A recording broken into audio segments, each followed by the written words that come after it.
awareness, consciousness, constantly being aware that they are not alone as human beings to be going to the forests with chainsaws, cutting trees,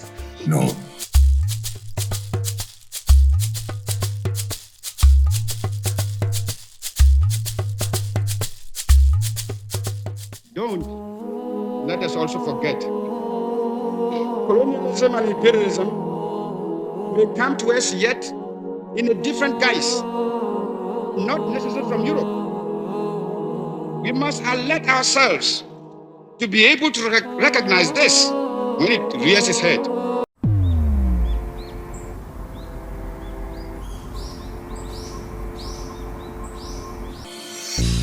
Oh Africa, oh Africa,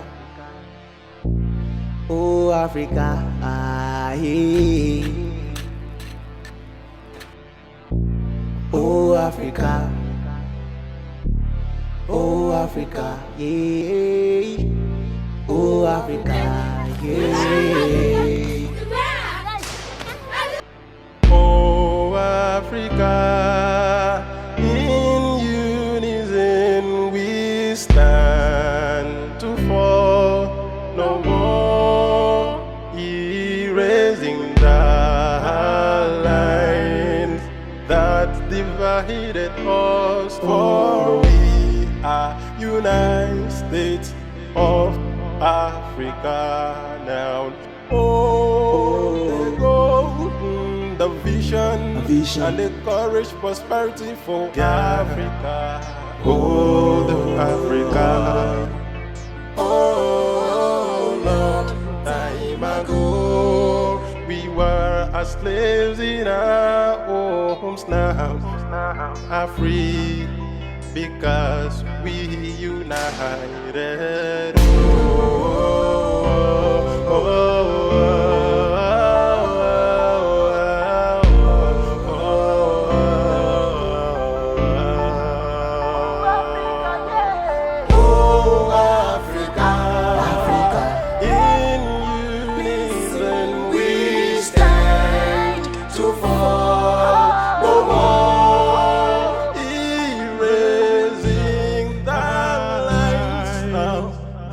Divided us, for we are United States of Africa.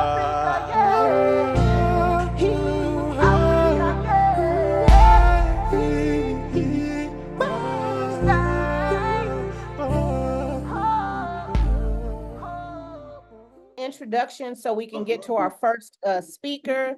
Welcome to today's event on Kwame Nkrumah's day, our Independence Day. My name is Queen Mother Nina Womack. I am the Global Director of Women's Affairs for One Map Africa.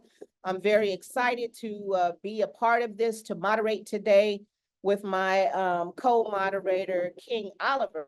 Today we're going to commemorate the legacy of Dr. Kwame Nkrumah, who was a pioneer, as you guys know, in Pan-Africanism, and also a key architect in the movement toward African unity.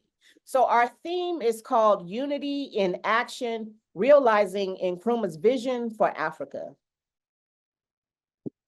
Oliver, King Oliver.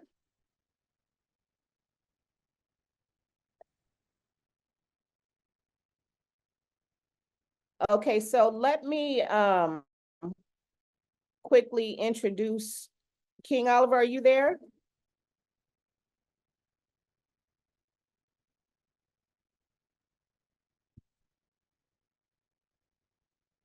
Can you guys hear me?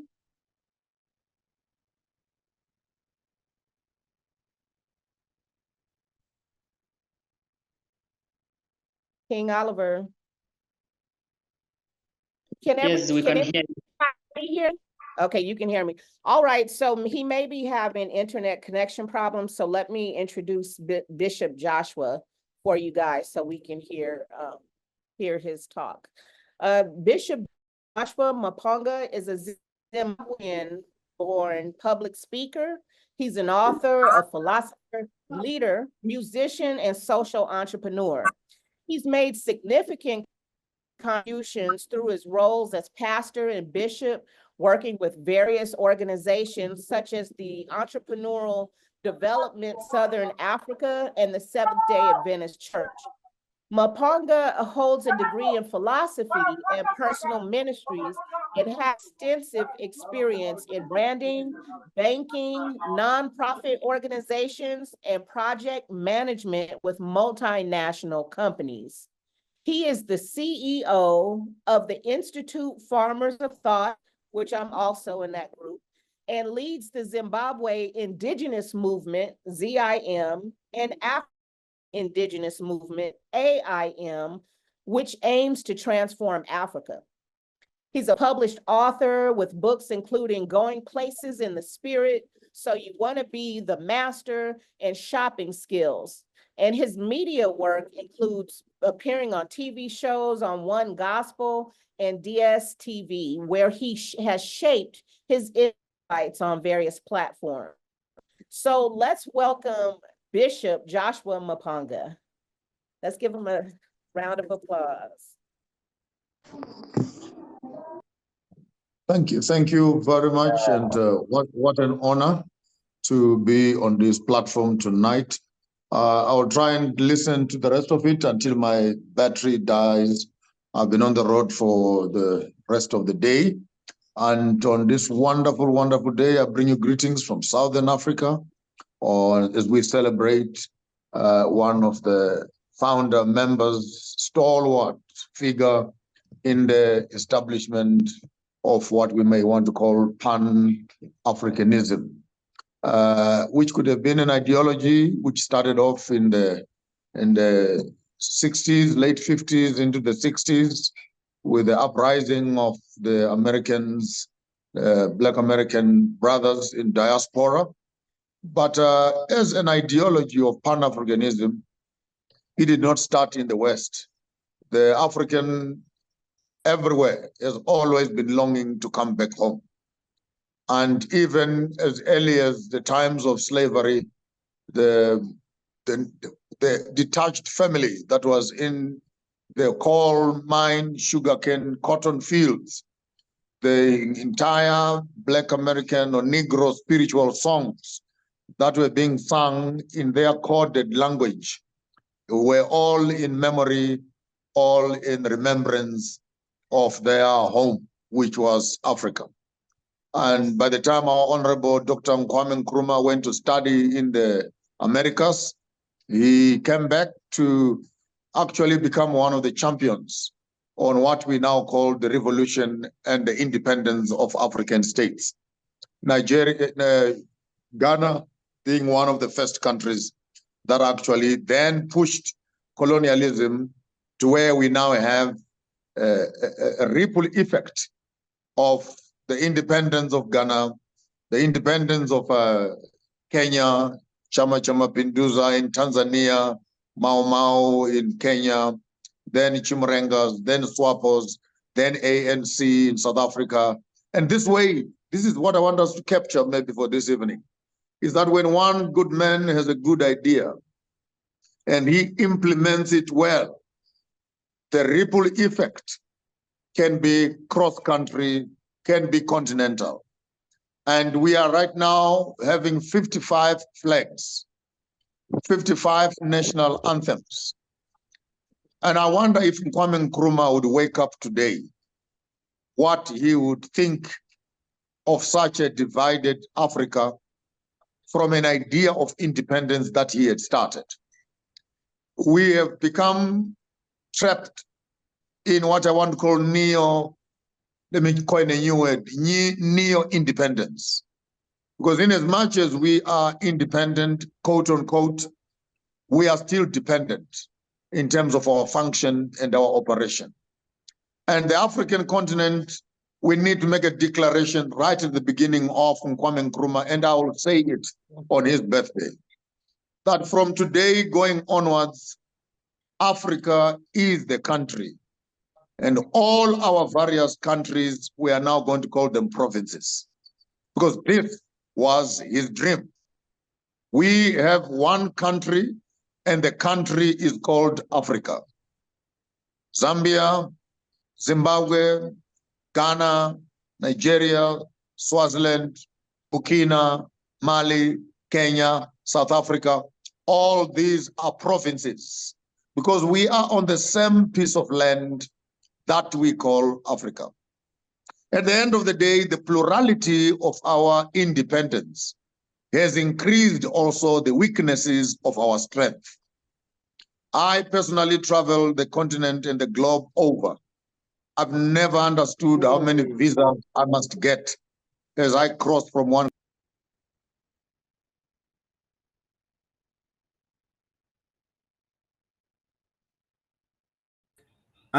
Bishop, you are muted.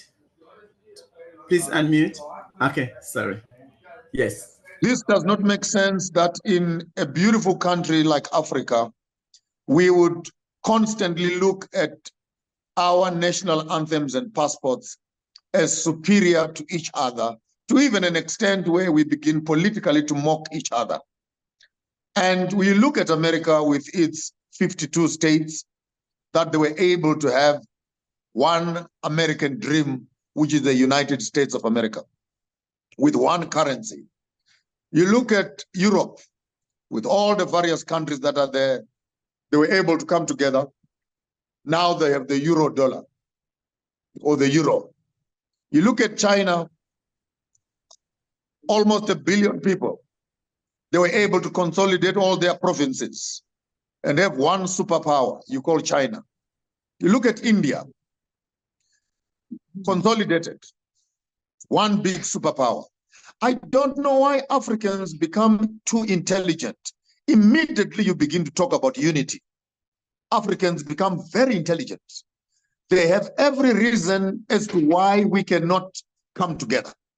They have definitions. What will happen to this? What will happen to this? What will happen to that? And that. And we become so philosophical to further extend the colonial narrative. Ladies and gentlemen, all African governments are illegitimate. Underline that. All of them are illegitimate, including our presidents. They are all illegitimate. Ask me why. Because we cannot be sitting here in 2024 and talk about the evils of Berlin Conference. And yet our countries are divided on the Berlin Conference, and the Berlin Conference put borders that were illegitimate. And yet our presidents are running countries with a jurisdiction over a colonial Berlin Conference, which we all don't recognize. We needed to understand the dream of Nkrumah as that of a united Africa. We unite Africa, we unite our currencies. We have one currency. We unite Africa, we have one stock exchange. So we can sell our raw materials at the world international price and get a premium for our resources. We unite Africa, we consolidate our curriculum, both academic and skills development, so that our children are not limited by the borders of where they are working. We unite Africa, we design one official language. It may take us 10 to 15, 20 or 30 years to have Swahili, for example, since it is the biggest language in the country, so that we can be able to communicate one with another. Don't worry if you can't speak Swahili. Just put it in schools. Your children will be able to catch it. We unite Africa, we unite one passport, so that we can move freely up and down the continent without restriction. We unite Africa, we have one national army, one national army. The Department of Military and Veterinary Services, or each government military base, consolidate all those armies into one army. The first assignment is to go back to Congo and silence the war in Congo. And that army must walk around the continent and protect the entire continent from the influences of the West. We unite Africa, we can have our own one satellite for our own TV, our own entertainment, and our own security issues. We unite Africa, we consolidate our medicines and our herbs, and we're able to create our own pharmaceutical company that is able to produce drugs that are friendly to the black skin. Wake up, black men. There are technologies that are linked to DNAs. And until you can write the narrative in the pharmaceuticals, you constantly be consuming drugs that are not making us better, but instead they are killing us. We unite Africa, we can create our own food basket. Agriculture becomes key. From Zambia into Congo, into Uganda, we have enough water and land to feed the entire world. We unite Africa, we are able to begin to see ourselves becoming a superpower so that we can also sit on the Security Council of the world. Right now, 55 of us, we don't even have a seat on the Security Council, not even to be consulted. NATO makes decisions without us. Nkrumah's decision and his vision was for the unification of Africa, where again you find the dangers of leadership. The leadership of Nkrumah and the leadership of Julius Nyerere, the famous debate that has led us to where we are. Nkrumah said, let's do it now. Tambarage Julius Nyerere said, let's do it progressively, let's do it slowly. And to date, we are still doing it slowly. 60 years later, ladies and gentlemen, freedom is never donated. You need to take it by force. And until we as African children are tired of eating bones, are tired of having our children drowning on the Mediterranean Sea, are tired of planting coffee and yet we are eating crumbs, are tired of being chased away from our homes for mineral minings and we never benefit from those, are tired of going to school and we are still unemployed and we don't have jobs. Until we are tired of being vaccinated and being told how many children to have, and we are tired of being defined. You are not he, you are not she, you are them, you are this and that. Until we feel culturally violated, academically violated, until we as a nation of Africans can say it stops with our generation. There is no more time for doing it slowly. We need a resolution. The danger we have, however, religion is our problem because our religious leaders are paying allegiance to the coconuts and the white regime.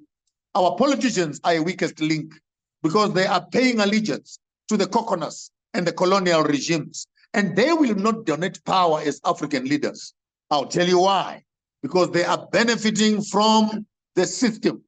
And until the 1.3, 1.5 billion Africans will understand that 55 leaders in Africa cannot make decisions that are affecting 1.4 billion people. Isn't it funny to you, ladies and gentlemen, that even the election of your Africa Union presidents is not in your hands as Africans? This is a decision which is left only for presidents so that they can choose each other. And tell me the honest truth, one little thing that the Africa Union has achieved to date. There is war on every other third or fourth border in Africa. Yet Farke and his committee in the Africa Union are flying to Brussels, are flying to Frankfurt, are flying to Ethiopia, are flying to New York, packs and packs of diplomat. Diplomat my foot. You go there simply to take pictures with Macron, to take pictures with Xi Jinping, to take pictures with Trump. And you think that after taking pictures and you hang them in your house, it will make a difference to the pollution of water in Congo through the cyanidization and gold that is being dug out. It will bring order and peace to Somalia with the repression of oil mines. It will bring food to the children in the Delta in Nigeria, whose pipes of the British Petroleum go through their villages and they have no benefit from that. It cannot be so that we produce so much, yet we have so little. Until we develop sensitive leaders, we produce leadership that has direction, that has purpose. We know who we are, we know where we are coming from, and we know where we are going. With those few words, ladies and gentlemen, I would like to submit to us that all of us, we need to come up with a hashtag borderless Africa, hashtag Africa Unite, hashtag one currency, hashtag one army, hashtag Africa is the country, we are all provinces, hashtag one academic institution and curriculum, hashtag one medical center, so we can approve our own medicines. It's funny. Before you produce a drug, it must go to Canada. Before you can sell food, it must go to Canada to file. It must go to be recognized in the West. Our grandmothers and grandfathers have been using these things for years. But now we must wait for a white man, Johnson & Johnson, to approve a drug before it can be used locally. Damn, you don't know. We even have medicine for chasing mosquitoes away from our skins. We have been doing this for ceaseless ages. Women have been delivering children here for thousands of years. You cannot tell us that our methodologies of life are insecure, they're inferior. We need to start consolidating our power. I strongly believe Africa is a giant who is fast asleep. It belongs to us. The task is upon us to begin to talk African unity, not as a cliche, but practically begin to process step by step. And I would recommend, number one, we need to have one passport in Africa. The passport has already been designed. As to why they are not rolling it out, I don't know. We will pay for the passports ourselves. They are not going to be donating them. We will pay for ourselves. But immediately open up the passport issue. We're able to travel.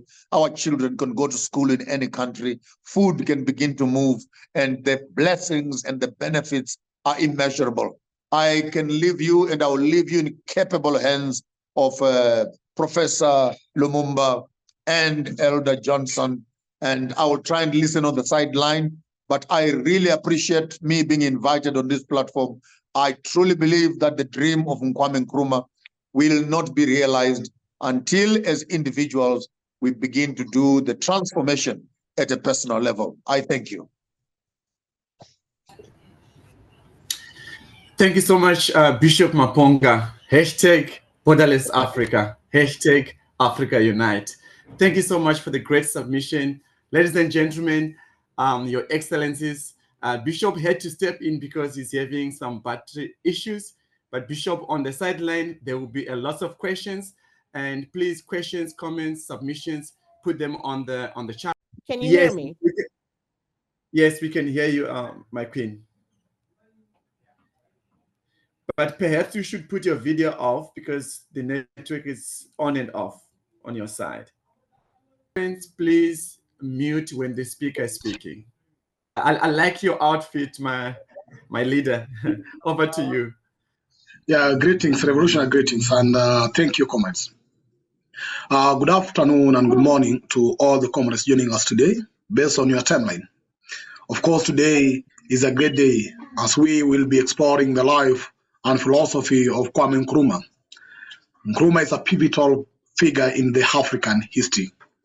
And it's a pleasure for me to join revolutionary comrades. I call them progressive revolutionary comrades, because Nkrumah reminds us, my name is actually Pidgin Odimwengu, and I am the vice chair, the coordinator of Consciousism Study Group.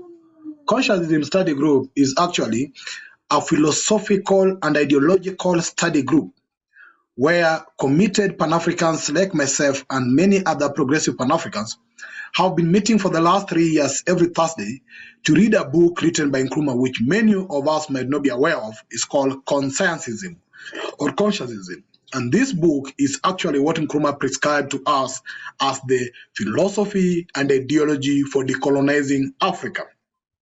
So we've taken it up to us to read this paragraph by paragraph and discuss and share our thinking and understand the thinking of Nkrumah towards the decolonization of Africa. And people might think that decolonization of Africa ended by so-called independence of African states, but rather decolonization of Africa, per Nkrumah, is of three phases: the liberation of Africa, which is the total liberation of Africa, total unification of Africa, and total development of Africa. If we have not attained the three, Africa is not decolonized. But for the purpose today, of course, I will be sharing a bit in regards to early history of Kwame Nkrumah. And you all know, some of us might be aware, that Nkrumah was born on September 21st, 1909 in Nkrumah, Gold Coast, the so-called now Ghana.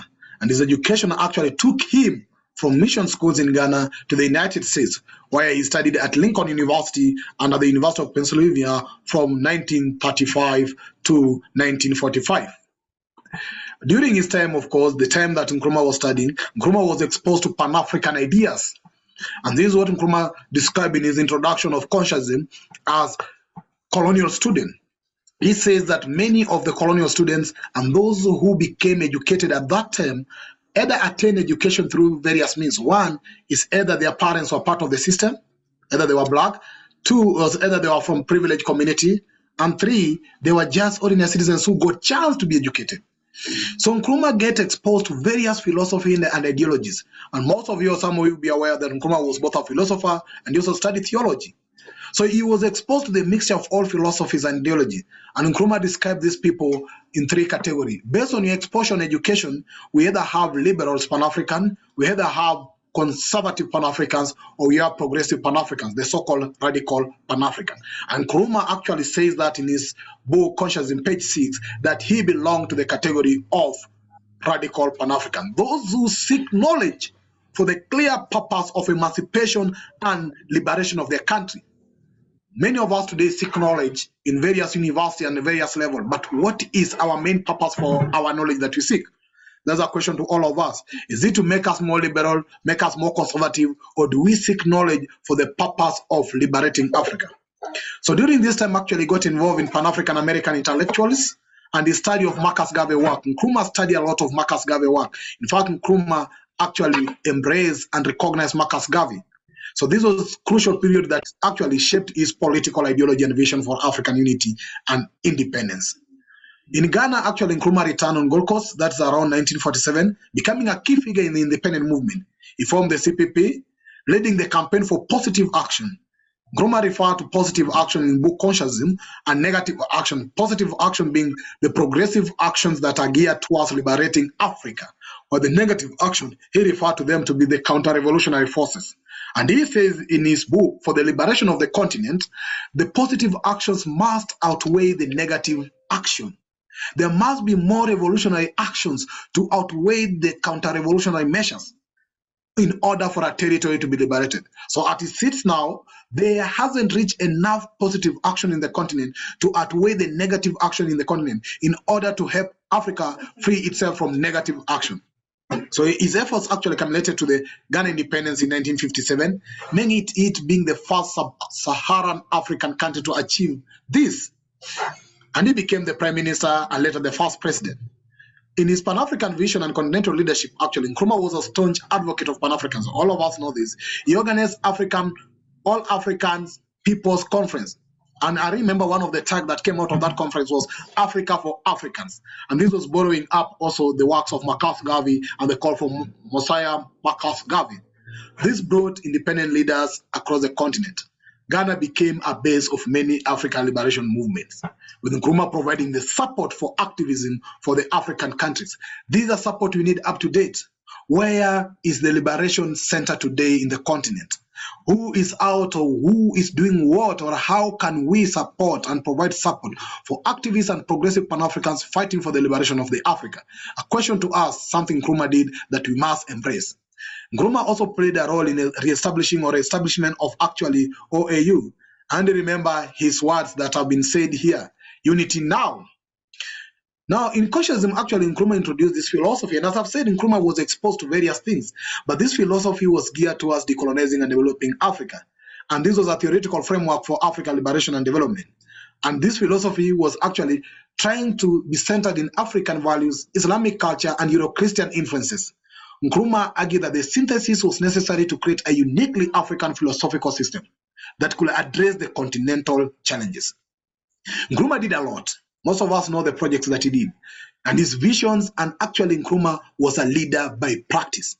If you can go back in the list of development agenda that Nkrumah introduced in Ghana, my friends, you can be amazed. Within the shortest period possible, he established from industry, nuclear weapon, architectural, and everything else that was needed. He laid the foundation for it.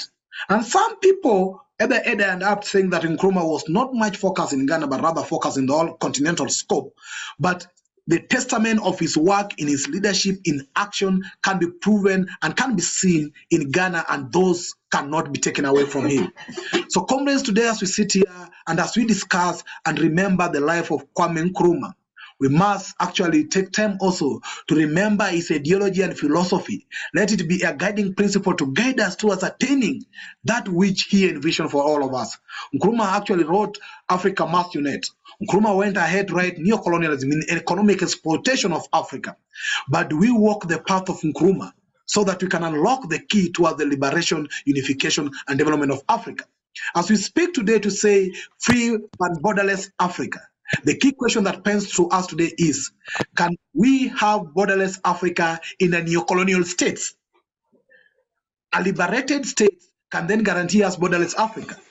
But a neocolonial state like these states we have today even have to fight between Rwanda and Congo, have to fight between Uganda or Somalia and Kenya, just protecting neocolonial boundaries. So the liberation of these neocolonial states are very important and very fundamental if we have to actually achieve borderless Africa or a united Africa.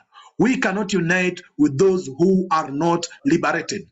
The puppets of the West can never sit with us in the same table to unite Africa. And therefore, it's still upon us to design a better way on how we can liberate Africa. Some people have said we've spoken for liberation for so long, and they are changing even Africa Liberation Day to be Africa Day. But what do we celebrate in Africa that has not actually attained its liberation? So the liberation of Africa is very fundamental in order to attain a total unification of Africa and a total development of Africa. As we sit today, these are just provinces, as Bishop Maponga said. They went in China, 54 of them. Do you think how was the president of China seeing them? That's the regional provinces and governors of his country. Because some of them even ran countries that even are below China's population. A province in India is 221 million. That's always upper than many African countries. So, comrades, Nkrumah reminded us, the current state and balkanization of Africa is not for the benefit of Africa. Our balkanization is for the benefit of the West, and they want it to continue to be like this because when we are balkanized, we can never stand together and stand for our continent. We have all that it takes today.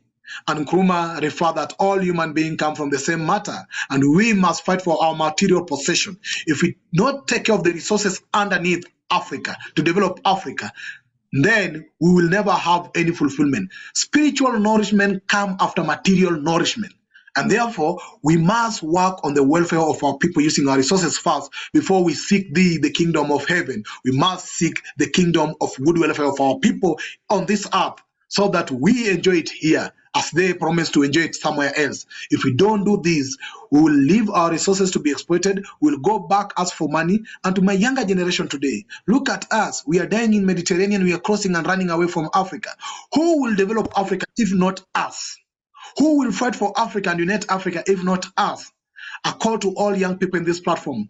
We must make it our duty to fight for a united, liberated, and developed Africa. Africa is our home, and Africa will remain our home forever. So I support the agenda. Let's have borderless Africa, because actually, those borders do not exist physically. If they exist, you find that there are some stones that cross over to the next country. Let's remove the borders in our mind. Let's trade and see each other as one family, as one brothers and sisters. And this extends beyond Africa to our brothers in the Caribbean and our black brothers across the diaspora. We are one family, and we must, in action, be one family. So thank you very much, comrade, for this opportunity.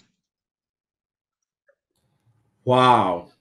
So back to Dr. Umar Johnson, if he's still here. He's known for his polarizing social media presence, and we look forward to hearing about his Pan-Africanism and how it relates to President Nkrumah. Dr. Johnson, are you there? Dr. Umar Johnson?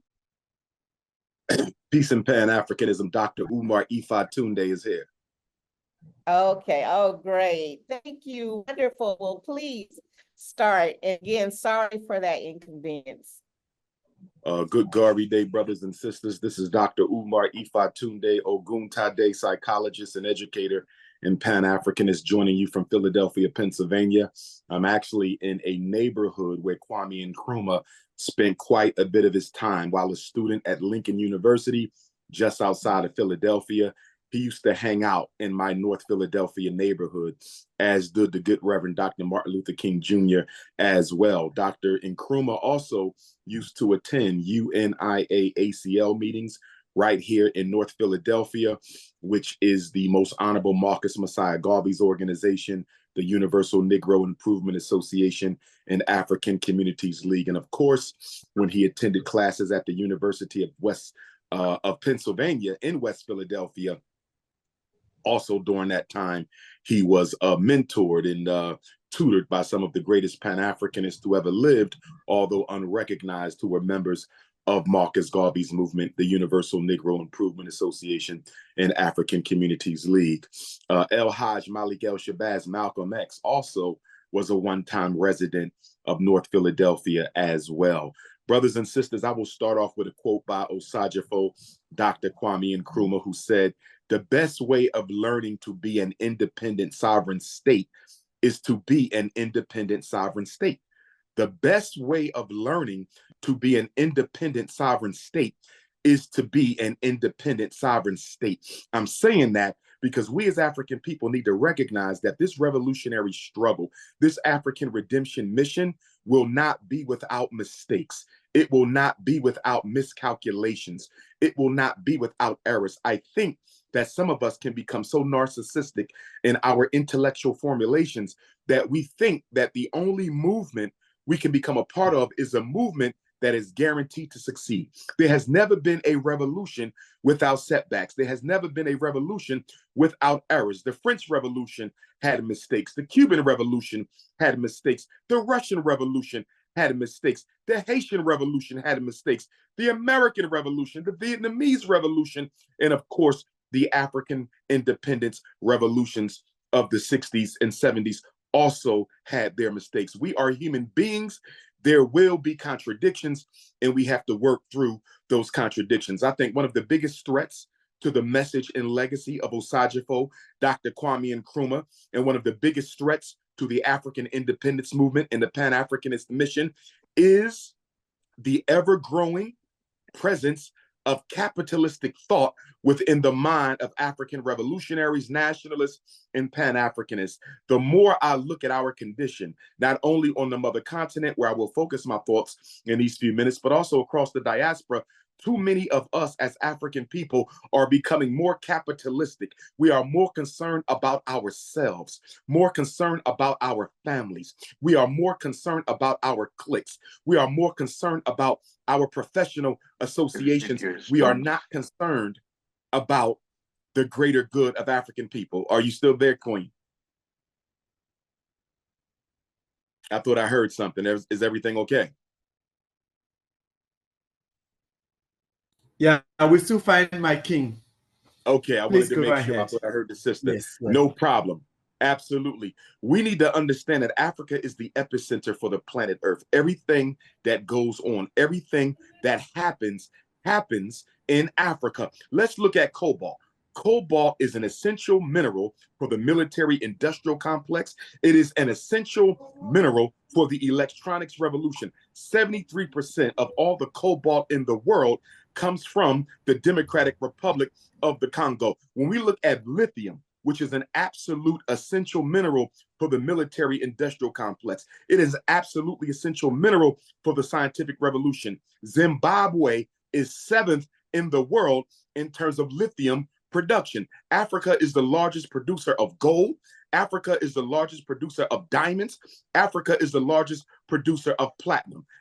Uranium. Africa is the 2nd largest producer of uranium in the world. This planet cannot operate without African people. This planet cannot proceed without African people. So why are we always following everyone else? Why are we always waiting to see what the World Bank does, waiting to see what the International Monetary Fund does, waiting to see what the G7 and the G8 does, waiting to see what China, America, France, Belgium, or the UK does? We are the drivers of the global agenda, and we should not be the victims or the slaves of the global agenda.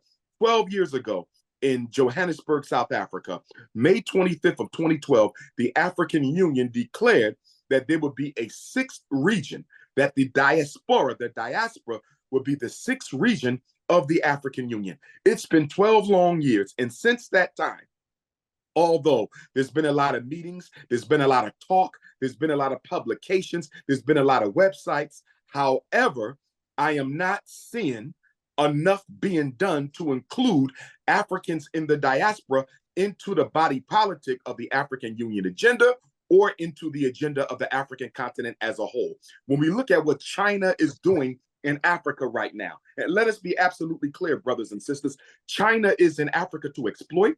China is in Africa because China sees Africa as being a major part of its future empire. Chinese are not in love with Black people. If you don't believe me, go to China. I've been there many times. Chinese do not treat African people with respect. So why are they in such a rush to invest in Africa? The Chinese are in such a rush to invest in Africa because they are interested in putting African nations into long-term loan debt to Beijing so that the African countries will have no choice but to concede land, to concede water, to concede resources. In other words, when the Chinese invest in Africa, they're really investing in themselves, because if they give an African country money to build schools, if they give an African country money to build a sports stadium, if they give an African country money to build hospitals or to renew themselves, when the African country defaults on the Chinese loan, that institution that was built with the Chinese money will now become the property of China. So China is not investing in Africa for the sake of Africa. China is investing into Africa for the sake of China. Are we still there, family? I just went blank. Yes, we still on. Okay, Please my brother. So when you switch off, we still there. No problem. I got you. Yeah, I wasn't sure. We good to go. If you need to switch off, you can do that. So far, China has invested $72 billion. China has invested $72 billion into Africa since 2014. 14 years, $72 billion.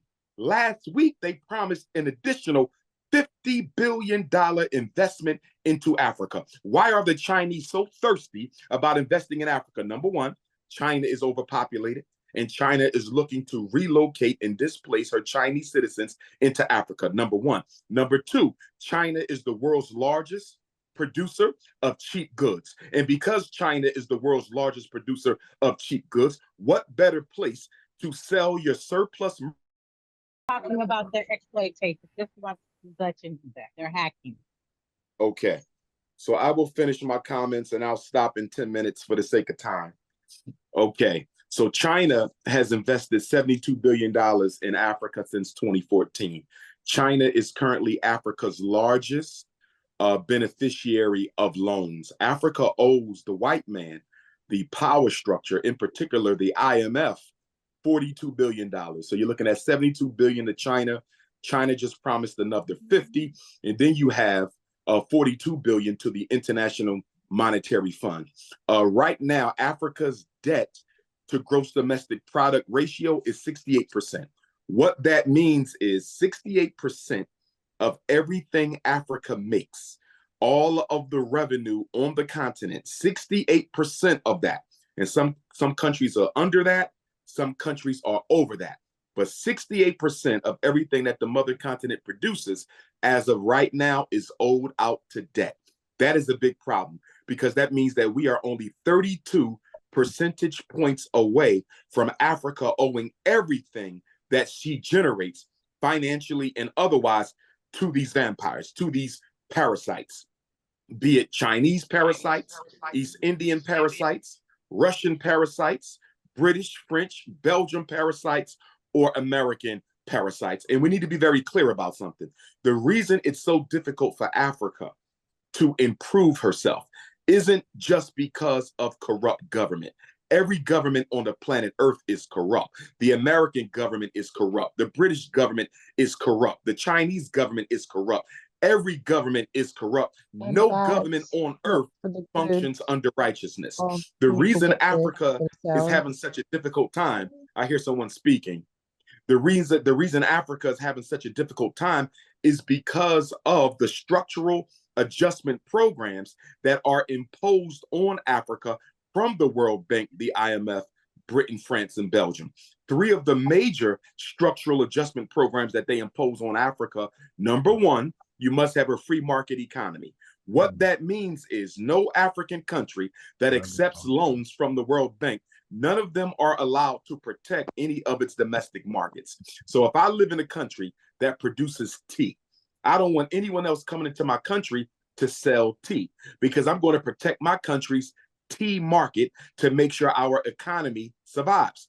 But America is going to tell that African country, you cannot protect your tea company. So that means that if Starbucks wants to sell tea, if Lipton wants to sell tea, if Tetley wants to sell tea, you have to let these parasitical corporations come into your country and compete with your own homegrown domestic tea market. And that is why so many African economies are being sabotaged. This is why Africa is actually importing products that Africa can make. Africa is importing products that Africa can grow because they don't want Africa to become an independent power. And so they force these governments to accept competition from other countries, even though these other countries will never accept competition from African commodities and products. That's number one.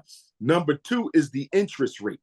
The rate that they charge Africa for these loans is so expensive, so ridiculous, so unacceptable that you'll be paying these loans off for the next 100 years. They do that on purpose to keep Africa into debt. And then the third thing that they require in exchange for these loans to the African continent is these family planning strategies and recommendations. And this is one of the reasons why Pan-Africanists in America, such as myself, we are not supporters of either Donald Trump or Kamala Harris, but Kamala Harris does have a unique problem that she poses to Africa, because she, like Joe Biden and Barack Obama before them, they are very serious about forcing Africa to accept this transgender identity, as well as this homosexual marriage situation. Now, we love all African people. We wish harm against nobody. But at the same time, we reserve the right to disagree with any lifestyle that threatens the best interest in cultural survival and spiritual integrity of the African continent. Moving on, a couple things that Africa needs to do. Number one, Africa needs to reclaim its media. Africa needs to reclaim its media. Sorry, my leader, may I interject? There's someone with an iPhone. Can you kindly please mute? Or the host, can you mute the iPhone, please? So that we don't interrupt the speaker. The host, can you please interrupt the person with the iPhone 13 Pro Max? Thank you. Sorry, my leader, over to you. Sorry about that. Please proceed. You've muted the speaker. Oh, he was the speaker. Yeah, that was his phone. It was your phone. Okay, so someone, okay, please unmute the speaker. But there is a background music sound. I don't know if it's from him.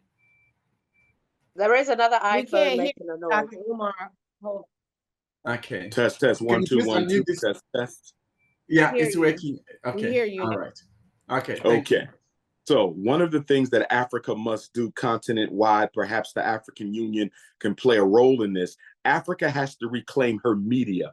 Over the past 10 to 20 years, the Chinese government, as well as the Americans, the British, the French, the Belgians, the Russians, and others, they have been investing in African media, and they have been subsidizing African media. They are doing this heavily. So there is the free press of Africa is in jeopardy because all of the parasite nations, the neo-colonialist nations, are coming into Africa, building relationships with Africa's major television stations, Africa's major websites, and Africa's major newspaper printers to make sure they don't print anything that is unfavorable to the neo-colonialist agenda. So if China continues to invest as heavily as she has into African media, African people will be ignorant and uneducated as to what the Chinese are up to, because you won't have any press that can accurately report on how China is making incursions into Africa with terms of land, resources, and other things. It's the same thing with the French, the same thing with the British, the same thing with the Portuguese, the same thing with the Americans. Africa's free press is in jeopardy because it is accepting too much money from the Chinese. And the last time I checked, the Chinese now have the largest foreign media system in Africa. The Chinese are all over Africa paying off media platforms to report favorably upon Chinese neocolonialist initiatives. Next up, education is a big issue in Africa. The median age in Africa is 19 years old. That is a good thing. 19 years old is the median age in Africa. That means that nearly half of Africa are young people. That means promise. That means posterity. That means we have the opportunity to educate and organize and pan-Africanize the consciousness of the future leaders of America, the future leaders of the African continent and the diaspora. However, in order to do that, we have to make sure that all of our children on the African continent and throughout the diaspora are receiving effective educational services. As of right now, there's 61 million children in Africa, 61 million of our babies in the mother continent who will never receive an education. That is a problem. I believe children have a human right, an African right, and a divine right to receive an education. We have to build education in Africa, and not an education just so Africans can run away to America, but an education that tells African children to stay home in Africa and make Africa great again. On top of that, the brain drain is a big issue in Africa. We have too many Africans, intelligent Africans, who are being wooed away to Britain, wooed away to Paris, wooed away to Washington, D.C. to use their talents to benefit the neocolonialist regimes of the former slave masters. We have to do something against the African brain drain. Also, we have to get back to a United States of Africa. The African Union is okay, but the African Union is not the original dream of Osajifo Dr. Kwame Nkrumah. It is not the original dream of the most honorable Marcus Messiah Garvey. They proposed a United States of Africa. The problem with the African Union is most of the member states are in debt. Let me say that again. Most of the member states are in debt to foreign interests. So a lot of the decisions that are made at the African Union are not made in the benefit of African people. They're being made in the benefit of the neocolonizers. On top of that, we have to deal with the fact that the new African Union headquarters was built to a tune of 200 million US by the Chinese. What greater contradiction? And I discussed this last spring in Addis Ababa when I was invited by the Ethiopian government to keynote their African Liberation Program. I expressed disappointment over the fact that we allowed a neocolonialist puppet or neocolonialist power in China to come into Ethiopia, come into Africa, and build the African Union. Nothing is worse than having a neocolonialist build the headquarters for African governments. I'm quite sure that they put all kinds of listening devices throughout that African Union. We should be building it ourselves. On top of that, we have to look at the fact that the Chinese are loaning too much money that they know African countries cannot pay back. And the reason African countries are so quick, to jump onto these Chinese loans is because the Chinese don't have as many restrictions as the European parasites for African countries to access the loans. Chinese will give you more money and Chinese have less restrictions. But what African countries are not paying attention to is that the Chinese interest rate is also higher than the World Bank and the IMF. And let us put this in perspective.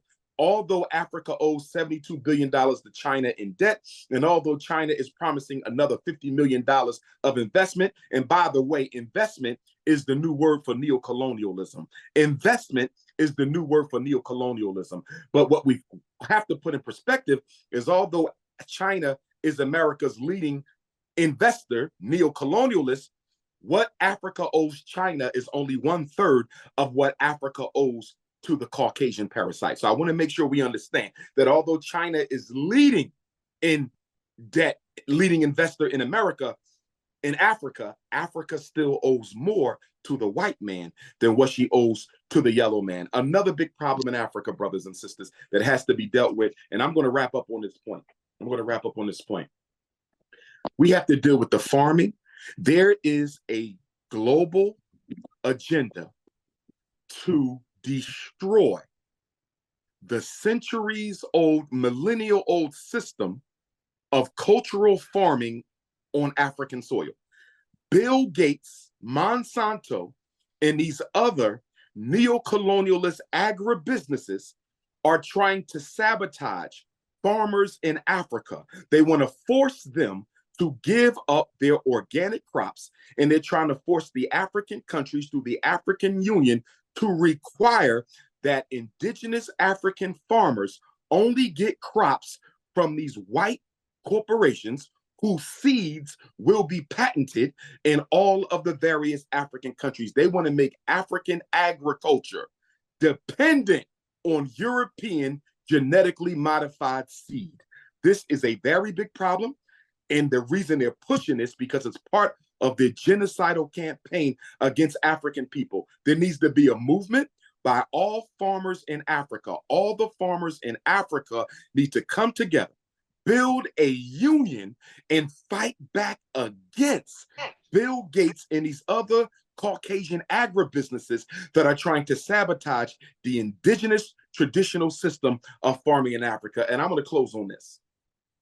African governments need to invest in African people. If African governments do not invest in African people, foreigners will soon control Africa. See, when the Chinese show up in Africa, they show up with a line of credit from China. When the Indians show up in Africa, they show up with a line of credit from India, okay? When the Israelis show up, when the Lebanese show up, they show up with a line of credit from their native land. If we do not invest in our own African people to build small businesses and medium-sized businesses, that mean African people will always be dependent upon these foreign exploiters, parasites, so-called investors. And I don't see enough being done by African governments or the African Union to make sure that everyday Africans in every country, our brothers and sisters, are being given the capital and the credit line they need to build businesses so we don't become dependent on foreigners. And to that point, African countries need to also create an office of the diaspora. Every African government should have an office or department of the diaspora. We in America, although we are 50 million, we are a $2 trillion economy. Why isn't Africa doing more to attract the dollar of the American African? Why isn't Africa doing more to attract the currency of our Canadian African brothers, our Brazilian African brothers, our Jamaican African brothers? There are so many Africans in the diaspora who want to invest in Africa, but the vehicles from the government itself, so people are not being taken advantage of from people who are not a part of the government. We need governmental vehicles that allow us to invest. If Africa spent more time cultivating financial relationships with us in the diaspora, she would not have to depend on these yellow people, these white people, these Chinese, these Russians, these Americans, these French, these British, these Belgians, these Portuguese. She would not have to depend on them too much. Stop rolling out the red carpet for neo-colonialists and start creating opportunities for your brothers and sisters in the diaspora. There should be an African Bank of the Diaspora in every country. In the words of Osajifo, Dr. Kwame Nkrumah, forward ever, backward never. Absolutely. Well said. Let's give him an amazing round of applause. Amazing.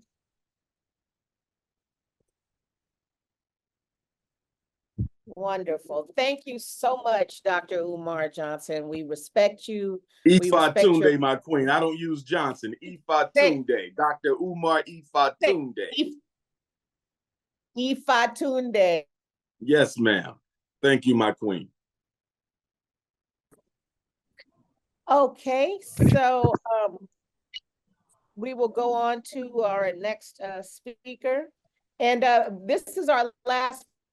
We will have Q&A, so you guys hold your questions and let's get on to our last.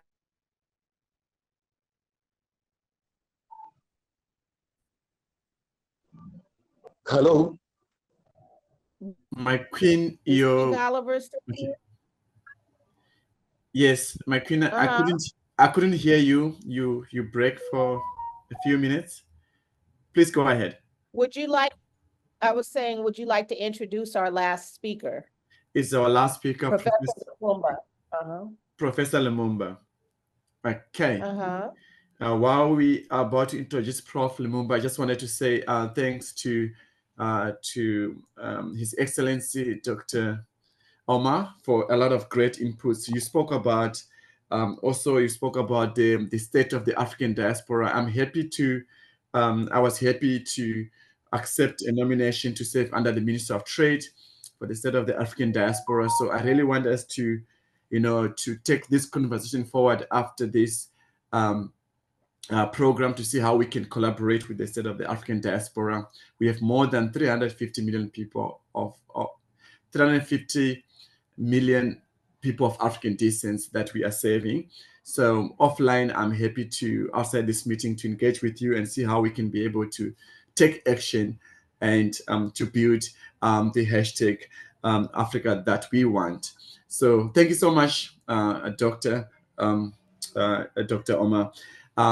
Ladies and gentlemen, Your Excellencies, thank you so much for staying this long. We are about to introduce our keynote speaker, which is Professor Lumumba. Most of you know who Professor Lumumba is. He is a Pan-Africanist, and he's been quite involved in terms of how best can we build the hashtag Africa that we want. So without wasting time, Professor Lumumba, kindly unmute yourself and also introduce yourself and give us your keynote address. Thank you.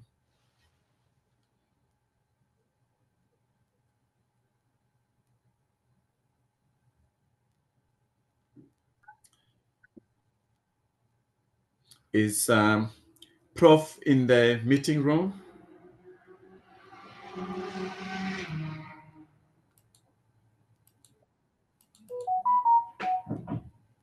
No. I don't see him.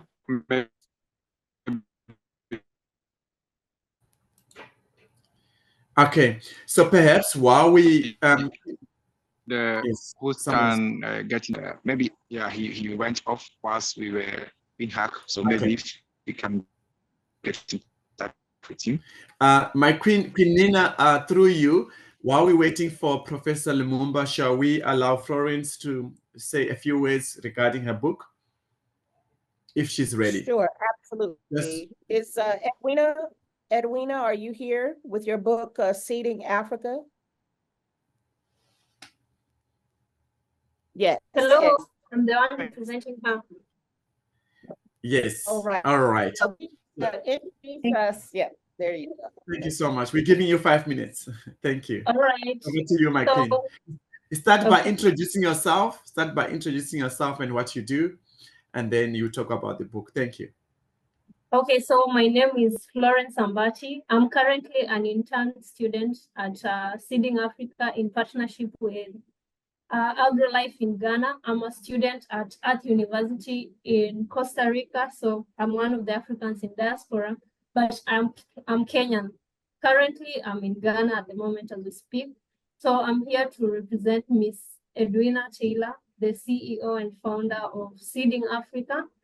And we would first of all want to apologize that the launching of the book is not going to happen this evening, but then we are going to schedule and send an invitation about more details on the launching of the book, but that event is set to happen on 1st of October this year, that is next month, 1st of October 2024. And briefly, the aim of the book communicates on the importance.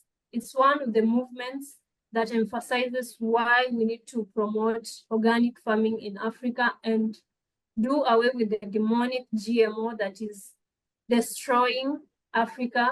We want to go back to the ancestral roots. The book is Organic Grail, generally discussing about the effects that GMO has on us and the importance of promoting organic farming. In this case, we also encourage the youth. I will be the youth network, development network representative or ambassador, and we all invite the youth, since we know the youth are the future and the future is now. So we all invite the youth to come together and work with us to build the Africa that we want. So with no much further ado, I would say dare to fight, dare to win, a lucha continua, Victoria Asketua. Thank you so much. Asante sana, Mungu akubariki sana. Florence, do you want to just share links of the book and social media and contact details on the chat so that our leaders, excellencies, and fellow Africans on the group can be able to access and to be informed more about when the launch will take place. I was under the impression you'll be able to show us at least the cover of the book as well, but that's fine. Just share your contact details and information on the chat. The chat is so disabled. that or through Gilbert. Yeah, King you Oliver, can send it to chat is Henry. disabled. You can send a message to Henry. Yes. All right. All right. It's able. She can send to King Henry or to King Gilbert, and they'll be able to share. Thank you so much, Queen Nina. Not sure if Professor Lumumba is not on, then I think we should go into questions, the question and answer session, because I'm sure a lot of people have a lot of questions. And can you guys hear me? Can you hear me? Yes, we can hear you. Okay, you can hear me. Yes, I can hear you. So this segment is going to be a question and answer. I do have a question that I would like to start off by asking Dr. Umar Ifatunde. And that is, as a member of the diaspora from South Los Angeles, to be exact, as you know, we've had identity issues, whether we were, at first we were Negro, then Black, then Afro-Americans, African-Americans. So, some of us identify as Moors. It seems like, from my perception, we have a lot of issues with how we self-identify because of our history from the transatlantic slave trade. And so I have been reading and researching recently about a new identity for the diaspora, which is Afro-descendants. And that, Dr. Umar, kind of resonates with me, because an Afro-descendant is someone who is outside of Africa, but has African ancestry. And when I look at the Afro-Latino community, how they were able to unite or partner with the UN, and they have certain protections as Afro-descendants, if that is the vein of us as Black Americans that we should go in, start self-identifying as an Afro-descendant. So I wanted to hear your thoughts about that. Our great question. Great question, my queen. The first thing is we have to recognize, because of the self-hatred and because of the trauma that we experienced here in America, the American African has become a psychologically homeless people.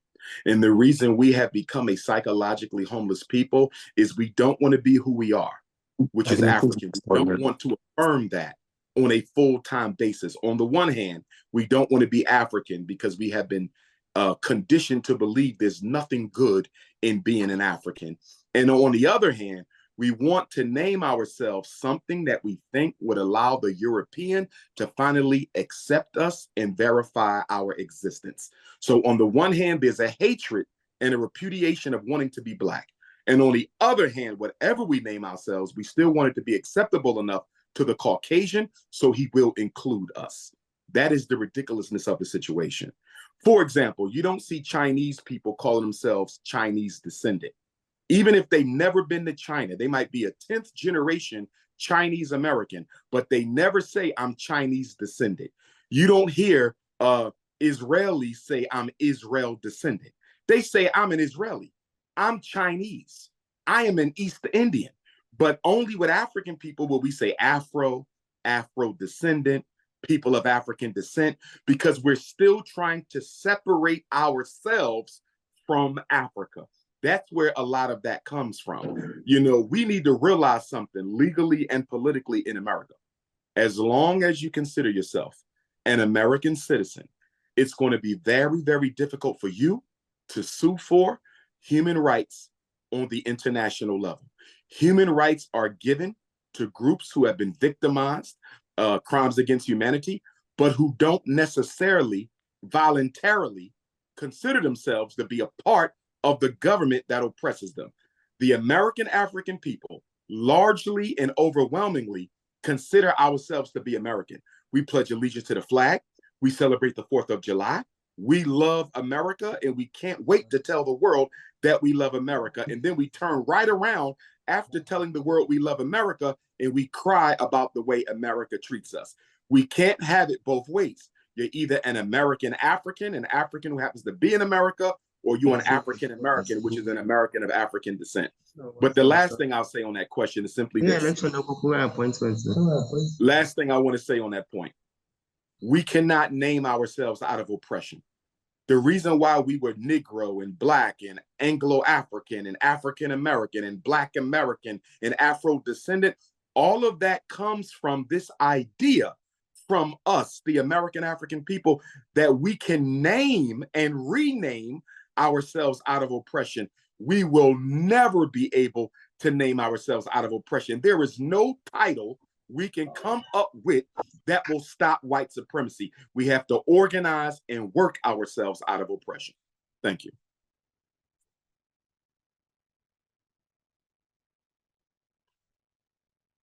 Awesome. Thank you. Thank you. That's such wisdom. Okay, let's go down the line to our questions.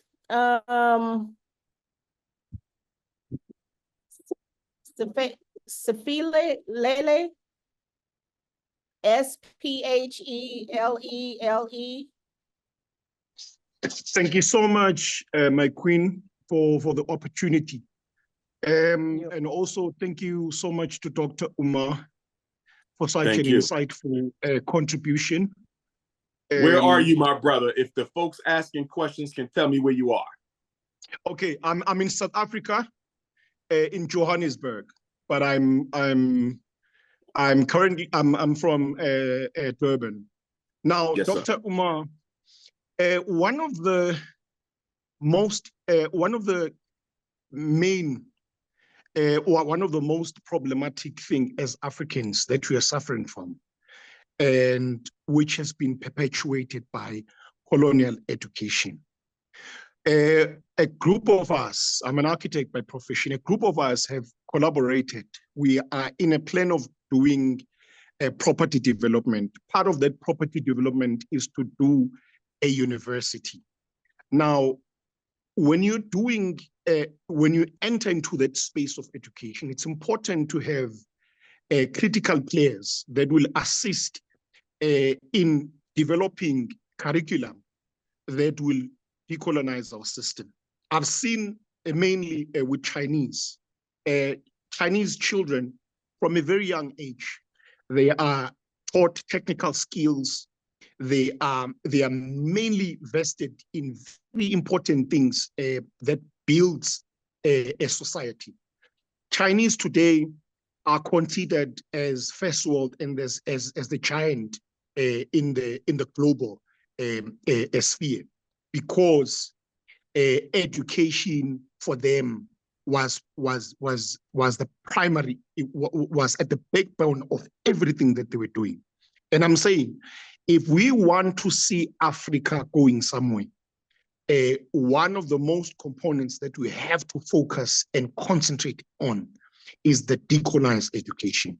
I would like also, outside of this, my queen, to get maybe one of the leaders to try and we collaborate, so that when we develop this concept of this university and we build this university, it's going to start from primary level, high school, and all the way to university level, because we want to create a completely different breed of an African, because we cannot continue to have European In South Africa, I think in South Africa, we are the worst. People think South Africa is well developed and South Africa has got, one of the best GDP in the world. And trust me, for people who live in South Africa, who understand, who are conscious, who understand, all of these things is credit to the white man. We also still suffer from a post-apartheid syndrome, and which we need to decolonize ourselves. Even our people, when you speak to them, they still believe that anything that is good or that is great cannot come from Africa or cannot come from a black person. It has to come from a white man. And I'm saying to you, Dr. Umar, how can we collaborate into developing curriculum, into developing systems that will work for us? Because as long as we are still relying on their education, we are relying on their system to build the African continent, there is nothing we are going to do. There was a time in America when black industrialization was at the peak. Black society was doing their own thing. And we want, and also because of currency, if we could collaborate with business people in America, black business people, let them invest in the South African or in the African continent. There is a lot that we can do because the currency that we have is very weak. If you give me $100,000 US, Dr. Umar, if you convert it into rands, that's about almost 1.8 million. It's a lot of money if you convert it into rands. And I'm saying if we collaborate with like-minded people in America and in Europe, in fact in the diaspora, we'll be able to do these developments with no issues whatsoever. And we need people with like-minded, with the same drive, people who understand black consciousness, to come into the play and make a positive contribution into building our continent. Thank you so much. Yes, sir. In response to that, firstly, I completely agree with you, my brother. I want you to take my number so you and I can continue this conversation offline. And I'm going to give you that number in just 1 minute. And anyone who would like to contact me by way of WhatsApp or direct text message, they can use that number. We have enough experts.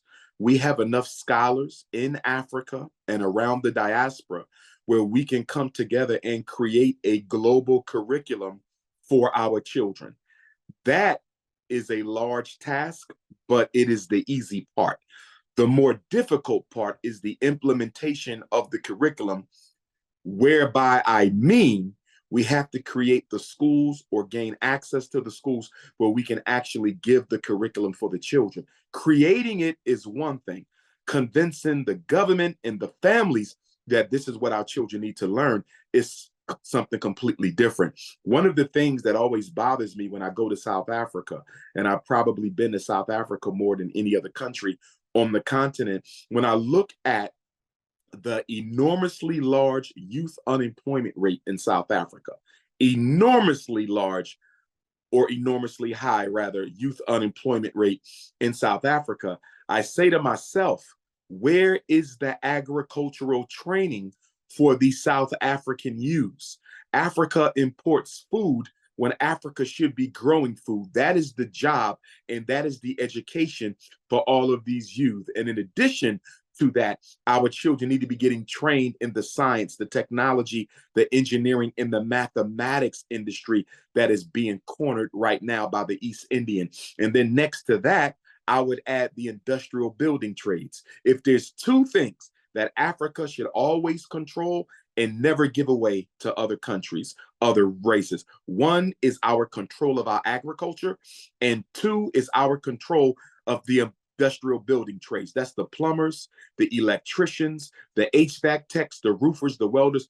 All of the technical skills should be dominated by African people, and all aspects of agriculture should be dominated by African people. If we do those two things, we guarantee that Africa can always feed itself, and we guarantee that Africa can always build infrastructure for herself. That is where I believe we need to begin. My number is +1 215 989 9858. Again, that is +1 215 989 9858. We can move on to the next question. Thank you. Can you please call your number again, Doc? Sorry. +1 215 989 9858. Thank you, Dr. Ifatunde. Okay, so the next question we have Herbert Mawojo. And my queen, just before Herbert comes in, can you, fellow leaders, can we stick to 1 minute, just straight to the point, your question, so we can allow more people to have opportunity as well. So just keep to straight to the point. 1 minute. 1 minute for your questions, please. 1 minute, everyone, for your questions. Yes. Thank you. Thank you so much. Okay. Okay, thank you, leadership. This is a great platform. Are you hearing me? We hear you. Yes. Okay, thank you, leadership. I would like to say happy birthday to our leader, Kwame Nkrumah, and would like also to highlight to this gathering that the resources shared here are very powerful. I would like to ask the question that the world is on the verge of a World War III. We saw potential successes in Niger, Burkina Faso, and Mali. With the progress there, I think it's a way forward. But what is happening now in Israel, in Ukraine, is Sudan, DRC? What are we saying as Africans? What is the view? People are perishing. World War III is on the verge of the corner. Every African government is actually not divided, not knowing the direction. Which is the direction we must take? The Burkina Faso direction or other directions? Thank you.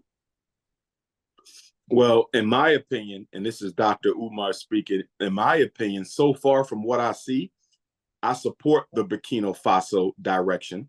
I like what I'm seeing from the alliance of the Sahel states. Of course, I'm watching closely because I want to make sure, and I do have confidence in those brothers, Ibrahim Traoré and the others, to make sure that their agenda for independence in the Sahel is not preempted by Russian interests or preempted by Chinese interests or preempted by any other interest. So I'm hoping that they can become what the African Union should have been.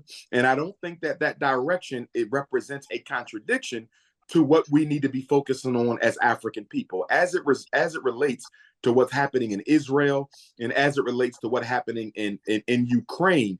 I don't see anything wrong with we as African people having compassion and concern for what happens for other groups. But I do have a problem when African people show more concern and compassion for what happens to the Palestinians than what happens to the Haitians. I have an issue when we show more compassion to what's happening to the Ukrainians than what is happening to our brothers and sisters in Ethiopia and in the Congo. Charity starts at home, and we need to first take care of African people before we start looking to help people who are not African, who have never stood up and fought for African people. African people should always come first. Absolutely. Absolutely. Before we move on to the next questions, Bishop Joshua Maponga has his hand up. I think he wanted to make a comment. Bishop Joshua? Thank you very much, and welcome my brother, Dr. Johnson there. How we doing, Bishop? How we doing? Good to see you, man. Good to see you. Yeah, sorry, I missed out at the beginning. My battery misbehaving. I had to run out, but I'm glad I managed to catch up and meet up with you. Yes, sir. My comment is on the education, as you rightfully put it.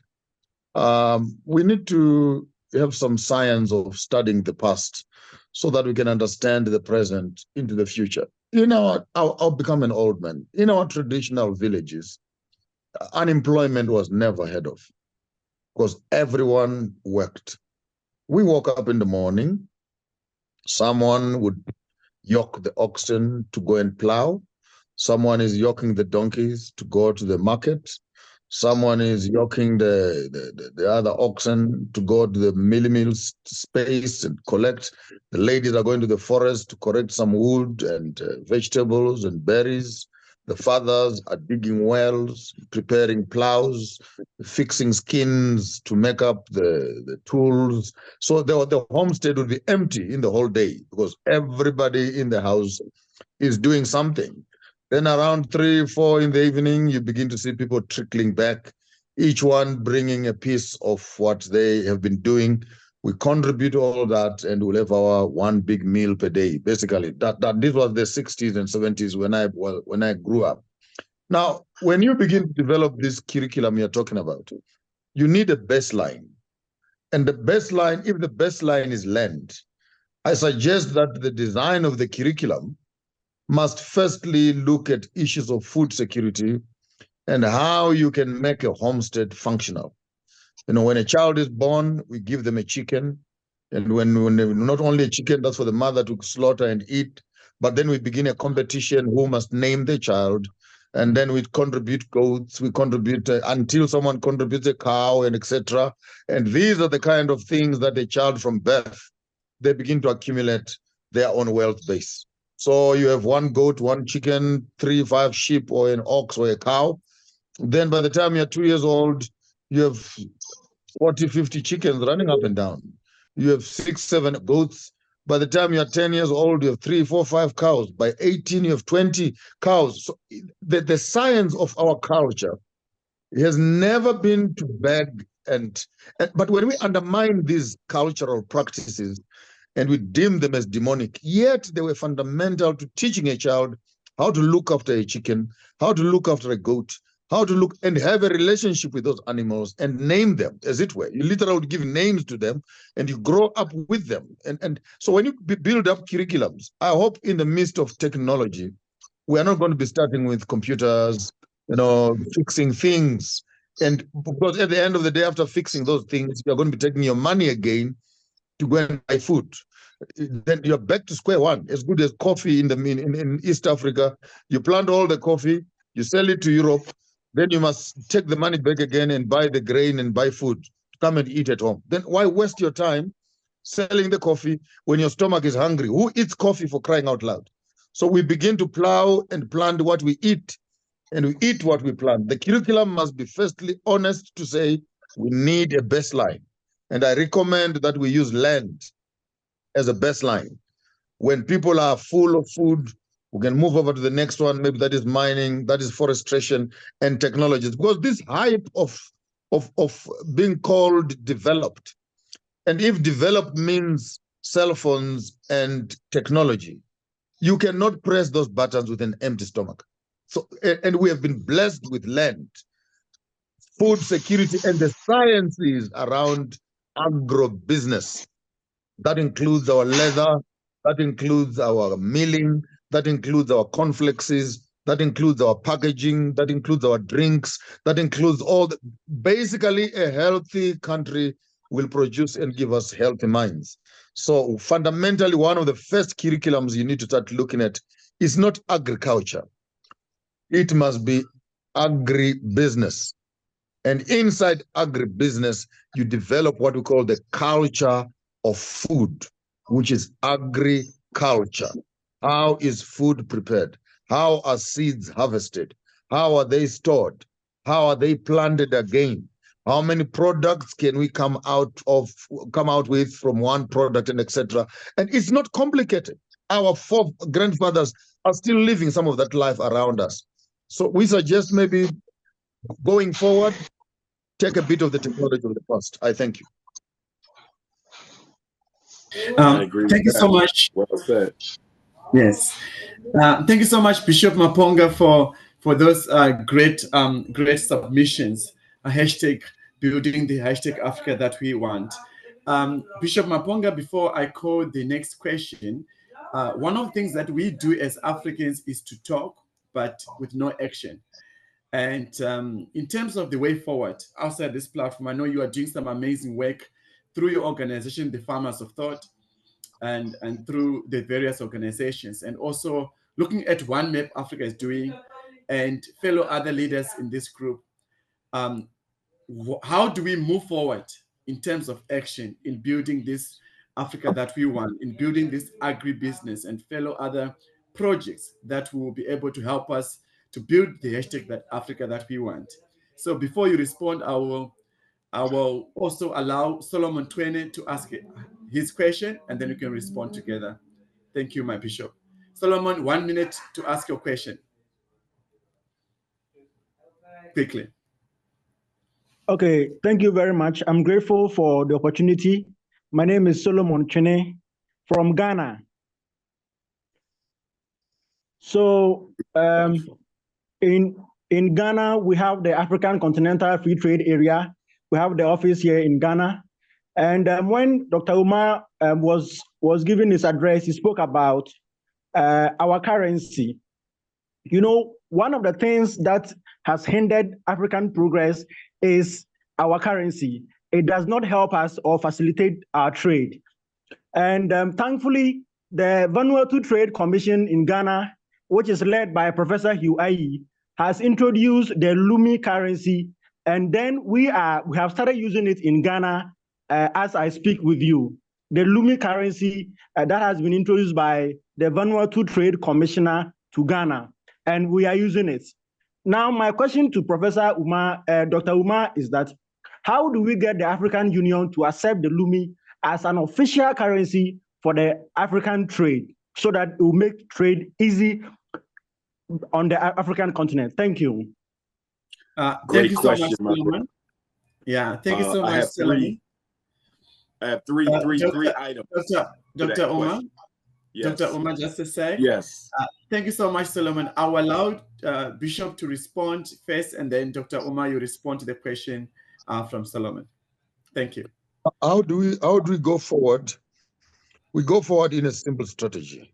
Young people, don't over-intellectualize decolonization projects. The first and foremost and most important thing we need to do is to adopt a village. Adopt a village concept. Hashtag adopt a village. Many of us are looking for land and looking for estates, but our grandmothers and grandfathers' homes are falling apart and they're dilapidated. There are vast chunks of land that are not being plowed, yet the young men are in town asking questions, how do we start? You start by simply going back home, plant 10, 15, 20 avocado trees. It will cost you $1 or $2 per tree. If you cannot afford to buy a tree, just go and buy avocados and grow the seeds yourself. 10, 15, 20 plants of bananas, 10, 15, 20 plants of oranges, 5, 6, 10, 20, 30 plants of cassava or yam, and put a few chickens, put a few goats. Your cell phone, some of you young people that are here, your cell phone, your iPhone is 32,000 in South African rands, 36,000 rand. You know how many goats you can buy with that? You know how many sheep you can buy with that? You know how many trees you can buy with that? So don't complicate it.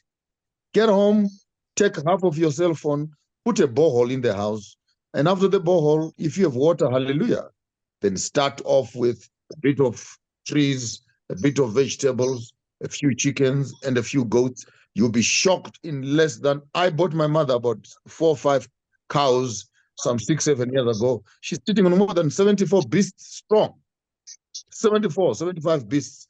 That is when she wants to do weddings and funerals and what, there's food.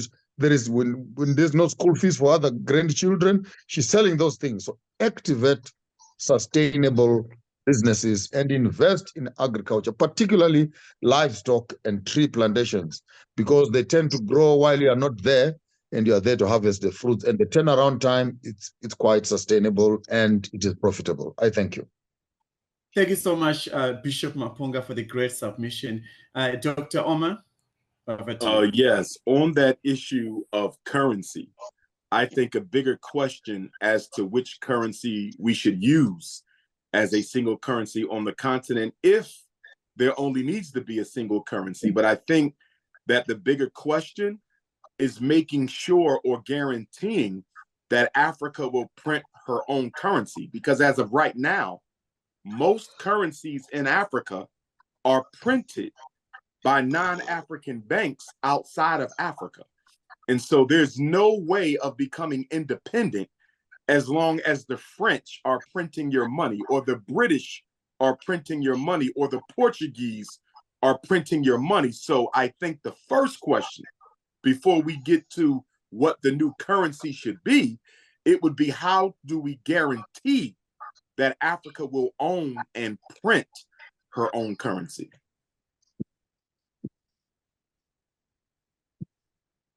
Definitely. Well said, Mr. Umar. And if I'm not mistaken, the African Union does have the PAPS system. I think that's the Pan-African Payment System. So they're working the logistics of that out now, where everybody can purchase and sell in their own currencies throughout Africa through the PAPS system. All right, so our next question is from Dumisani Mlambo. Dumisani.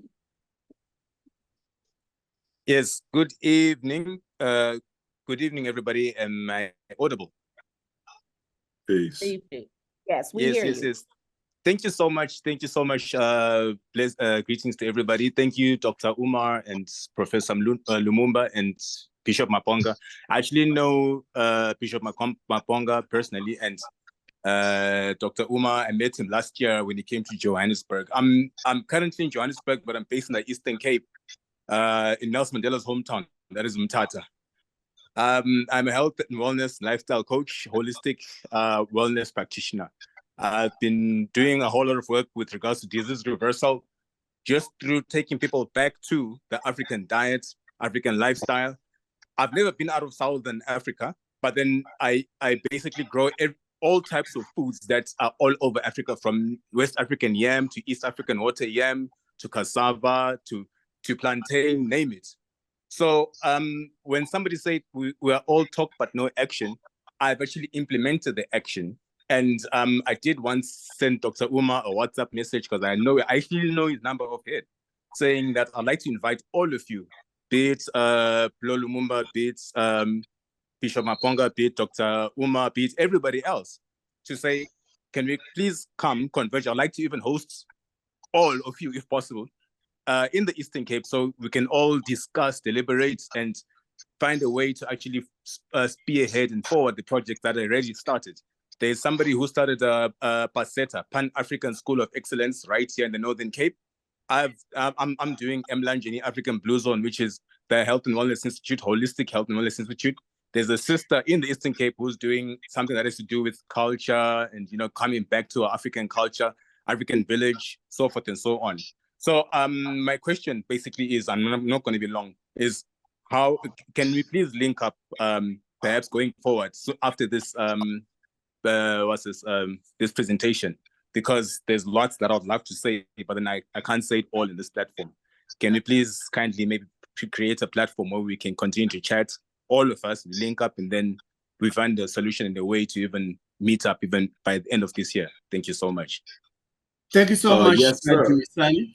Thank you so much, Dumisani. How to link up, please chat with Henry from One Map Africa is on the chat.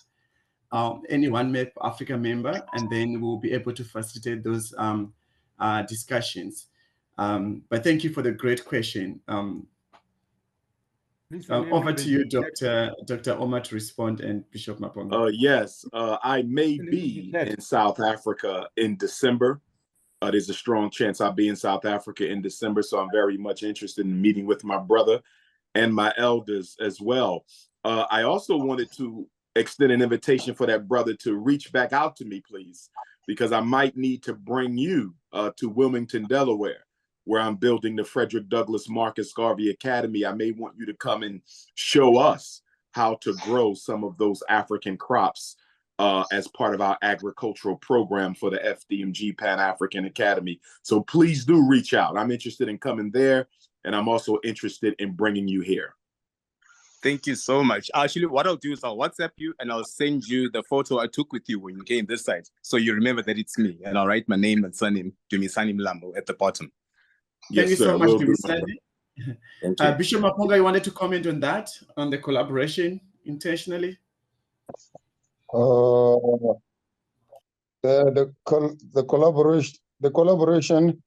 collaboration is excellent. I'm in Zimbabwe, but I move between the two countries, 60% there and 40% in South Africa. But surely I think the suggestion is brilliant. We can just synchronize our diaries with professor and doctor there. And it will be a great honor for me to come down to Eastern Cape, and we share some notes. And the whole idea ultimately is to live our truth, not just talk about it, but live it. And we need to start creating parallel systems, and we can only do that when we understand the value chains that are involved. So fixing the seeds and preparing the seeds is one thing, planting is another, pesticides and other organically viable things, the marketplace, the manufacturing, the imports and exports. So, and I think what Dr. Omar is saying is very important, that even if you are supposed to go up there, the question is, how do you link your production line with the value chain that is in America? And then we can begin to create these parallel systems. Because Pan-Africanism would collapse if we think we must collapse the white system. People will die, because not all of us right now are sustainable. So we need slowly, gently, but vigorously from grassroots, begin to have viable systems, viable, value chains that we can patronize. Restaurants, imports, exports, sharing ideas and cross-pollinating. I would be very excited to become part of that. And when I come there, I can do a program or two for you and share the information with others who may want to start a similar project. I thank you. Thank you so much, Bishop Maponga. We'll definitely facilitate that. Dr. Njunguna, 1 minute, please, for your question. Dr. Njunguna, if you want to unmute, just 1 minute for your question, please. Thank you. Yeah, thank you, King and Queens. Thank you so much for connecting us together. Bishop Maponga, we appreciate your contribution to the Pan-African movement, and also Dr. Omar Alpha Tunde. So my question is, it's not a question, it's like a suggestion. Myself, I'm a medical scientist. I'm a founder president for Integrative Medicine Society of Kenya. And also we are creating the African Integrative Medicine Society, whereby we are integrating our indigenous healing systems in Africa, where, to avoid and to learn away from the WHO. Especially right now, we have issues of this pandemic treaty, where the WHO want to take control of our health system and usurp powers within itself in everything regarding health and food. And you find some even American themselves, some of them, they are really against the treaty. And in Africa, nobody's talking about it. We have a foundation called African Sovereignty Coalition, and one of the I'm a secretary general for that organization, and our chairman, Dr. Wahome Ngari, presented a petition to Uganda a few months ago, and the WHO started fighting him, because he was talking about again gayism and again the pandemic treaty. So my suggestion and my question is, can we be able to have one movement, one big movement, instead of having like everybody's doing his own from his own country, Can you have one movement in whole Africa whereby we have segments, like one area, is focusing on health matters, the other area is focusing on agriculture, so that but it's one movement. So when we communicate, when Dr. Umar is talking about, the Pan-African, about the education, there's that one platform that is using. Dr. Njungana, please just keep it short, straight to the point. We try to allow more people to ask questions. Okay, all right. So, yeah. But my question is, how can we be able to have one movement, whether it's the one we are talking from right now, that unites all Pan-Africanists, and we are speaking the same voice? That's my question to both the keynote speakers today. Okay.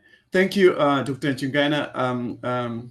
Dr. Omar and Bishop Maponga, do you want to make a comment on Dr. Njungana's question? Yes, I would say he's correct. There does need to be greater solidarity. There needs to be greater cross-integration of the different programs and initiatives that we're working on. I think that one of the reasons why we haven't seen more collaboration amongst Pan-Africanists on the continent and throughout the diaspora is I think that our consistency, we lack the discipline to remain consistent. We start well, we start good, but then we let the everyday distractions of work and family and, bills and events and community politics, we let the everyday distractions sometimes get the best of us. So something that begins good never ends well. We have to recommit ourselves to Pan-African excellence, to solidarity, and we have to recommit ourselves to the unification that is necessary to turn these ideas into programs, those programs into institutions, and those institutions into viable and sustainable systems. Thank you, Dr. Omar. Bishop Maponga, do you want to make a comment on that question? Can you hear me? Yes.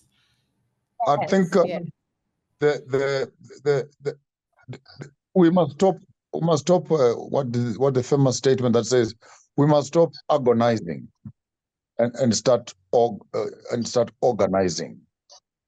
Simply put, the network, the power struggles that we seem to be facing in the Pan-African space are a lack of a consolidated effort in common space. Now, I would like to recommend from my corner, not that it's exhaustive, but it's a starting point.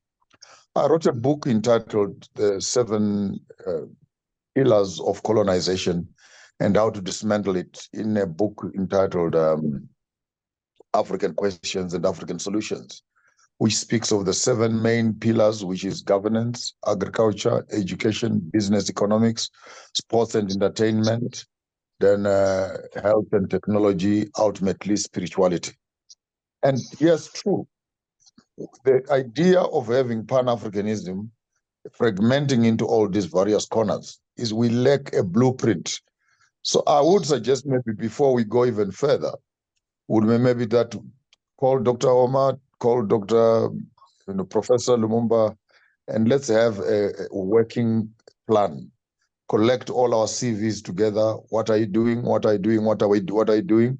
We cluster those into a framework, so to speak, so that we can attract agronomists, we can attract academicians, we can attract governance specialists, we can attract those in the film and sports industry, health and technology and ITs, and then ultimately those that are into the spirituality space. Once we have a blueprint, it will be easy to set up and consolidate these plural African, Pan-African organizations into a single focus. An arrow or a spear is as good as its sharpest point. And I think what we are lacking right now is some intellectual order.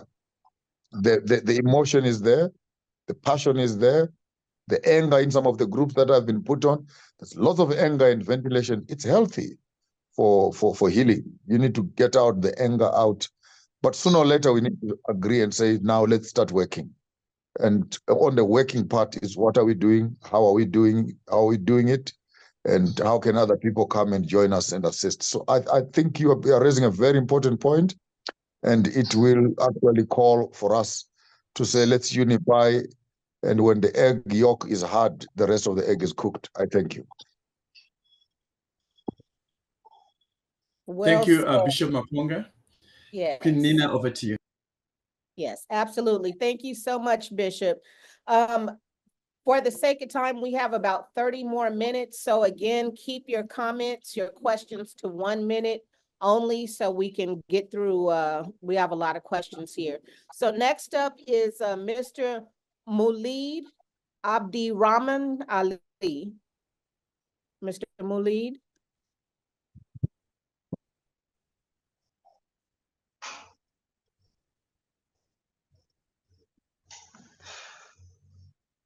Mr. Mulid, you may go now. Mulid. Hello, sorry. Okay. Hello. Yes. It's your turn. Okay. Thank you very much. My name is Mulid. From Somalia. Thank you very much. This wonderful opportunity and discussion about African Pan-Africanism activity and movement. Also, an excellency, I thank you very much for Dr. Professor Lumumba and other visionary. This is grateful for me and our brothers for Africa. So this very interesting to be combined our ideas that make us a great milestone to be achieved for great prosperity in African continent.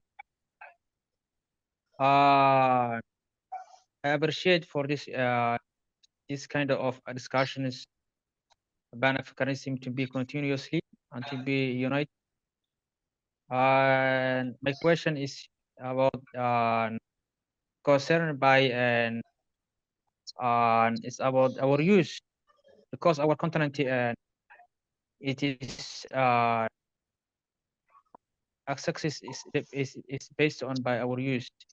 So why African unions and African countries make by connected by the African Union for use union in Africa to be combined our our use, our mind, our power.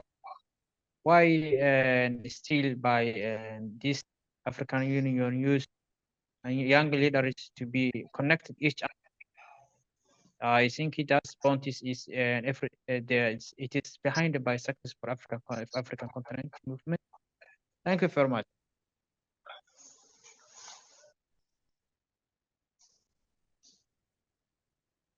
Thank you so very much. Dr. Omar and Bishop, you want to comment on that question? I don't think I picked up the question too well. Yes. Yeah, myself either. Yeah. Okay, well, for the sake of time, King Oliver, let's move to the next question. Queen Nina, Queen Achula wanted to ask a quick question before we go to the next person. So shall we allow Queen Achula quickly to ask your question? King Oliver, thank you so much. My brother asked the question for me. It was about how all these various Pan-African organizations can organize themselves. It was about the collaboration, but I believe my brother actually asked the question for me. And so thank you very much. Thank you, Queen Achula. Thank you. Queen Nina, over to you. All right, our next question comes from Solomon Twene. Solomon? Solomon already spoke, so I think we can allow another person. Okay. Mr. Ede Meneng, UIA Ede Meneng. Actually, it would be UJA Edemenang. Okay. Thank you for the correction. My apologies. Yes. No. You're totally fine, Queen Mother. Okay, so the name is actually Ubong Abasi James Edemenang. I am from the Nigerian province. If I use our Honorable Bishop Maponga's correction, I currently reside in Utah, in the United States. The question I have got particularly for Dr. Ifatunde is twofold. And perhaps if Bishop Maponga has got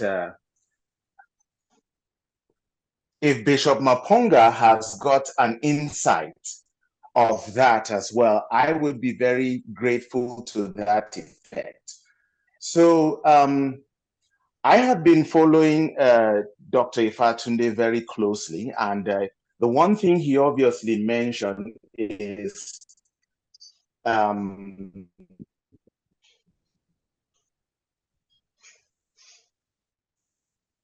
stance of the snow bunny crisis. And he has provided insight raising children with have got children with African parents that are trying hard to raise them. What mechanism or what tools could one utilize in order to raise the children in such consciousness, given that the other parent belonging to the other race still wants to claim them as one of them. And then the second part of it as well is for Dr. Ifatunde and Queen Mother Womack, both of you are definitely aware of the situation which we still face in the United States, more especially when we try to be ourselves and try to do things that would benefit us. But more especially with me here in Utah, I'm still dealing with the external forces of some of the Neanderthals we have got here. What tools could one be able to utilize in order to not just empower him or herself, but to also stand their ground as well in order to fight back? And not just fight back physically, but to fight back in all other life's aspects. Thank you. If I'm understanding that question correctly, solidarity is going to be the basis of self-defense for African people wherever we are. If there is no solidarity, there will be no self-defense, because all work must take place within the context of teamwork. I've never been to Utah. I've never been to Salt Lake City, and I'm not sure if that's where you are, my brother, but I would definitely be willing to make that journey out there to speak with and organize with our brothers and sisters in Utah. So if you're interested in making that happen, please reach out to me. As far as interracial marriage goes, I do not support it. I don't see why it is necessary. We have more than enough African women in the diaspora. We have more than enough African women in America. We have more than enough African women in Africa. And I believe that if we're going to save anything, the first thing that needs to be saved is the Black family. So at this point in our history, this point in our destiny as a race, Black men need to stop dating, mating, in procreating with women outside of the community, and we need to come back home to the Black woman. To the point you just mentioned as well, Doc. Yes, I am presently in Salt Lake City right now, and I originally lived just 10 minutes away from Salt Lake. So either way, I'm still able to access Salt Lake as well. And I will be most delighted to host you in Salt Lake City. The other part of it as well, looking at the dynamics of Utah. Of course, from your conversation in the breakfast club,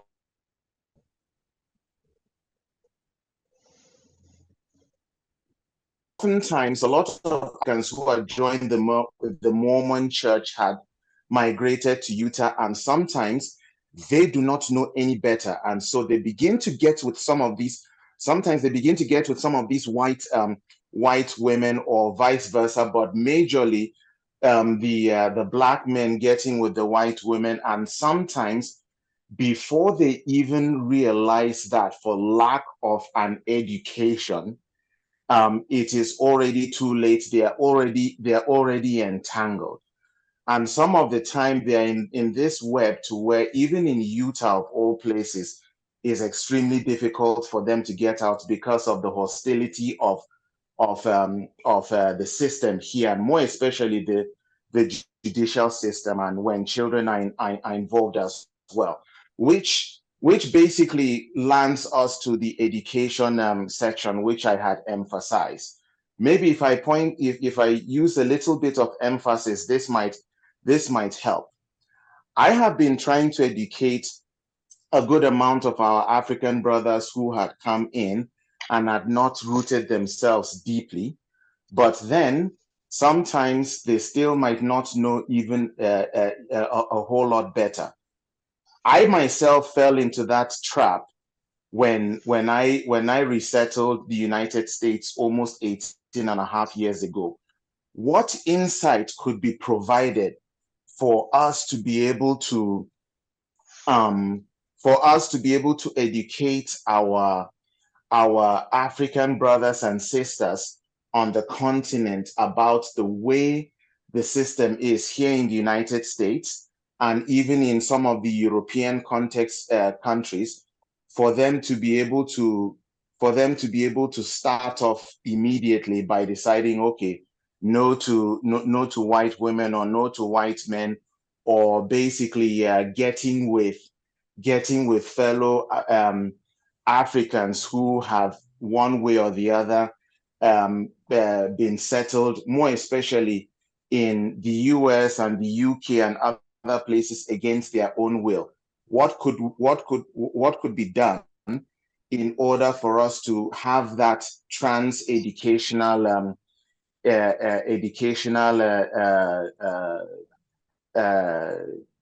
practice, for lack of a better term, for us to be able to see our brothers and sisters, regardless of where they are, for who they are, and then we can obviously band together for the interest of the African continent and her people.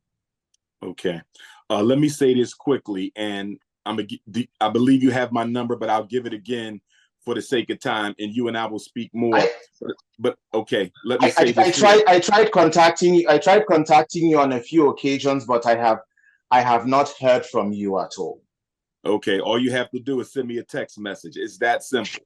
And the number is 215-989-9858. Again, that is +1 215-989-9858. And I'll simply say this: the American African people should have a Department of Foreign Affairs. And part of that Department of Foreign Affairs should be a hospitality and orientation committee. Whenever Africans immigrate to the United States, whether they come from the continent, Europe, Canada, Australia, Asia, the South Pacific, the Caribbean, Central and South America, we should greet them, we should receive them, we should orient them, and we should find out how we can help them. The reason why so many African immigrants in America do not align themselves with the American African community is we do not embrace them as part of our family. Yes, there's bigotry in some continental Africans. Yes, there's bigotry even in some American Africans. But at the end of the day, we in America need to do a better job receiving our African brothers and sisters when they immigrate to the United States.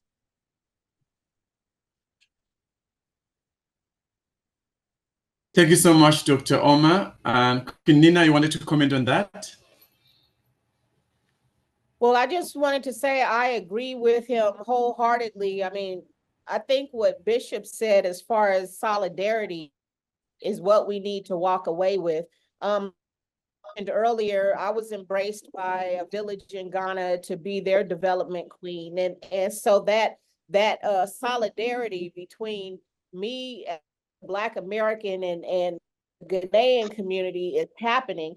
And I'm embracing myself in other African cultures, other African countries, you know, being in different WhatsApp groups to build a sense of community so we all can work together. That's what I would just say, unity, and start embracing your fellow African brothers and sisters wherever they are around the world. That's key. Yeah. Thank you so much. I equally forgot to mention really quick. I'm actually the secretary for Oma Diaspora leaders. And I think the Queen General Gada is had joined us as well. I do not know whether she is still there. Thank you so much, my king. We are running out of time, so we will allow 2 questions. I think one, I would like my leader here, Kiniki Ved, are you still in the room? I would like you to ask a question, and then I'll also ask Dr. Jerry Bauer. So if we can ask, maybe we take 3 questions.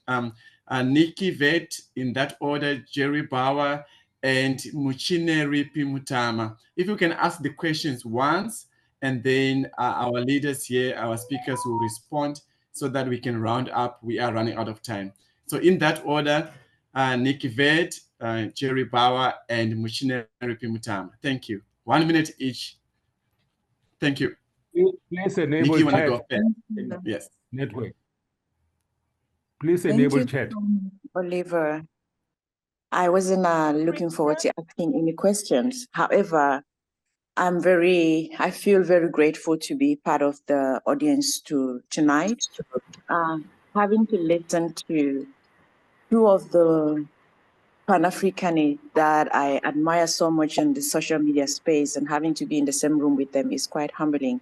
And I'm speaking of Dr. Umar and Bishop Maponya. So I just want to say I'm grateful for the conversation. It's quite insightful, and the future of Africa is great, having people come together to discuss how things should be done differently. So that's all I have to say. And I'll be looking forward to more conversations like this. Dr. Uma, I really admire the work you do. I have gotten your number. Bishop Maponya, you are an icon. I have massive respect for the work you're doing. Thank you so much. Thanks, Nikki. I thought you were going to say something regarding tech, but thank you so much for the great contribution. Jerry Bauer, quickly your question or comment.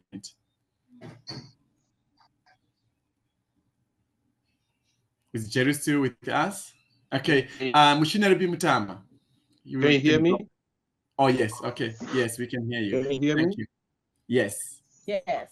Yeah. I want to say thank you very much for the inputs and the speakers and the rest of them. I don't have much to say, but I want to call Dr. Umar's attention to the educational side. I'm Liberian. I was born and brought up in Liberia. I currently serve as the cultural attaché for Liberia to the United Kingdom, and my research is based on this Pan-African route. And if there's any country that should portray or represent anything, it should be Liberia for Pan-Africanism. And the attention is going to be built up through the diaspora. And we have built a model, which of course we'll send to our professors and other speakers to look at. And for Africa to progress in what we're talking about, we have to have a model. And that model is what everybody will follow in connection with the agriculture, mining, the social culture, the diaspora. And that model is what we can use to know that everybody's following a specific pattern. So it's a great privilege to listen to these great speakers and for you all to be here. And we hope that Tom will look out for my call and my text so that we can pursue this idea from Liberia, because Liberia is the land of Pan-Africanism, is of all Africans, and we can see it from there. Thank you. Thanks, King Jerry, for that great input. You're doing amazing work. On behalf of One Map Africa, we are grateful and you have done us proud. Thank you so much for the great submission. Muchineripi, just 1 minute. Mutama, please, your submission or question.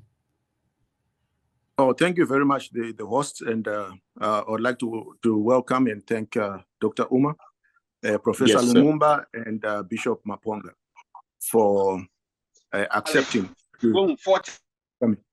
Yes, my question is more towards Dr. Uma, and it's related to the issue of and Dr. Uma, by the way, I'm in Maryland. I'm here in the USA. Yes, sir. I'm a member of the UNIA. I'm a political leader in Zimbabwe. I'm a Pan-Africanist. And my question is related to what are the lessons that you have learned from the Black Panther movement, Martin Luther King, Malcolm X, and their quest for emancipation, economic and political independence of American Africans in the United States. And juxtapose that with the nationalist movement in Africa, led by Mzee Nyerere, Kwame Nkrumah, and others, towards the full realization of our independence. And of course, the model that was promoted by and founded by Marcus Garvey. What are the lessons that we can use to propel ourselves forward? Thank you. Great question.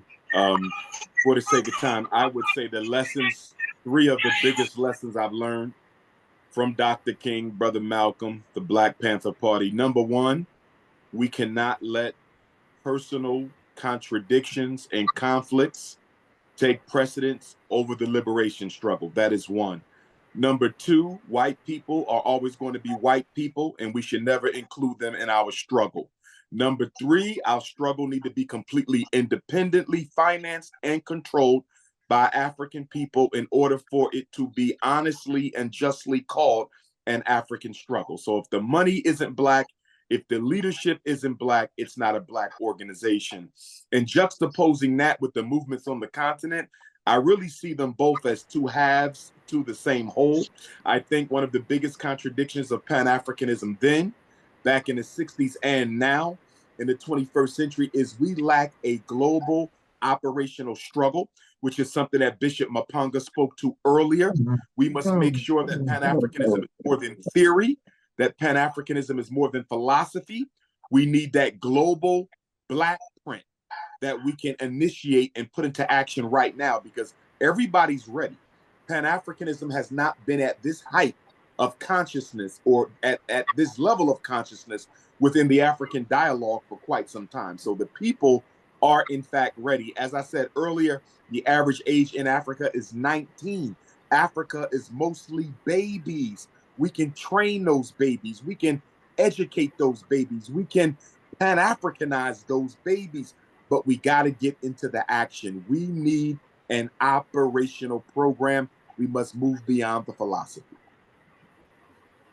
Thank you so much, Dr. Oma, for the great submission. Bishop Maponga, quickly, your last comments and a call to action.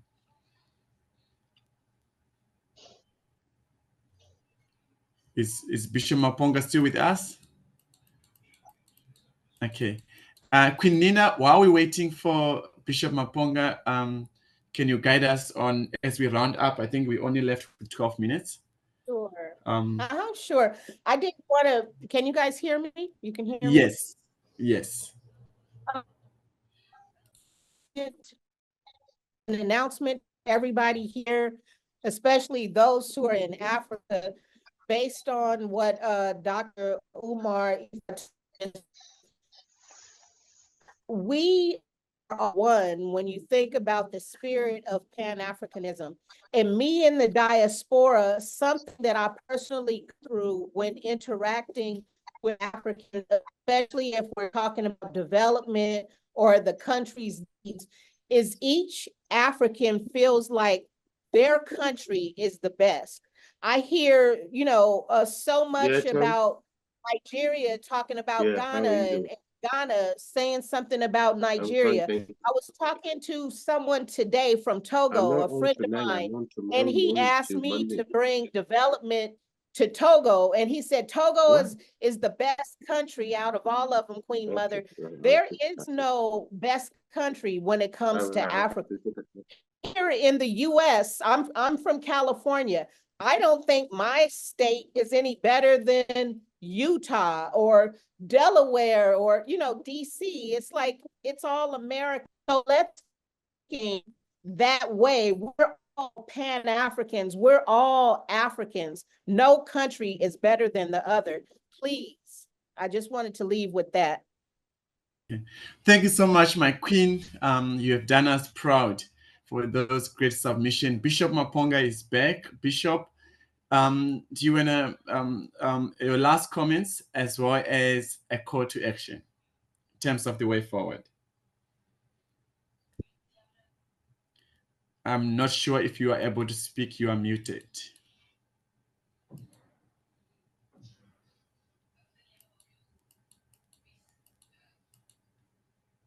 Okay.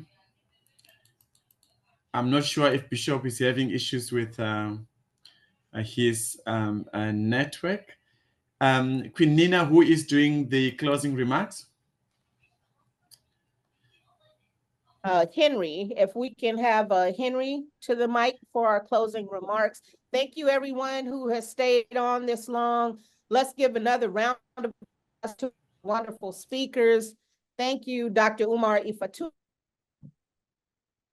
Thank you so much for being with us today. Special day. Henry, King Henry, are you on? Yes, I'm here. No, King Henry Morga.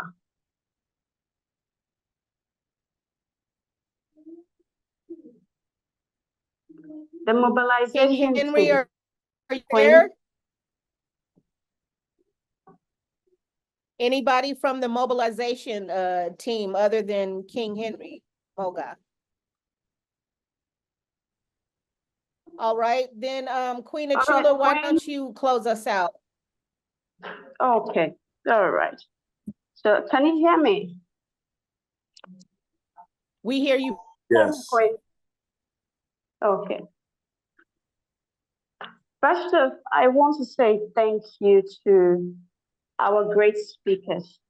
You made the house lovely today, and I am so humbled. I am honored that you actually honored our invitation. We just want to say thank you on behalf of Africa and One Map Africa. We just want to say thank you to you, King Omar and King Joshua. Thank you so much. May the ancestors keep you long for us so you can continue to direct us. You can continue to empower us.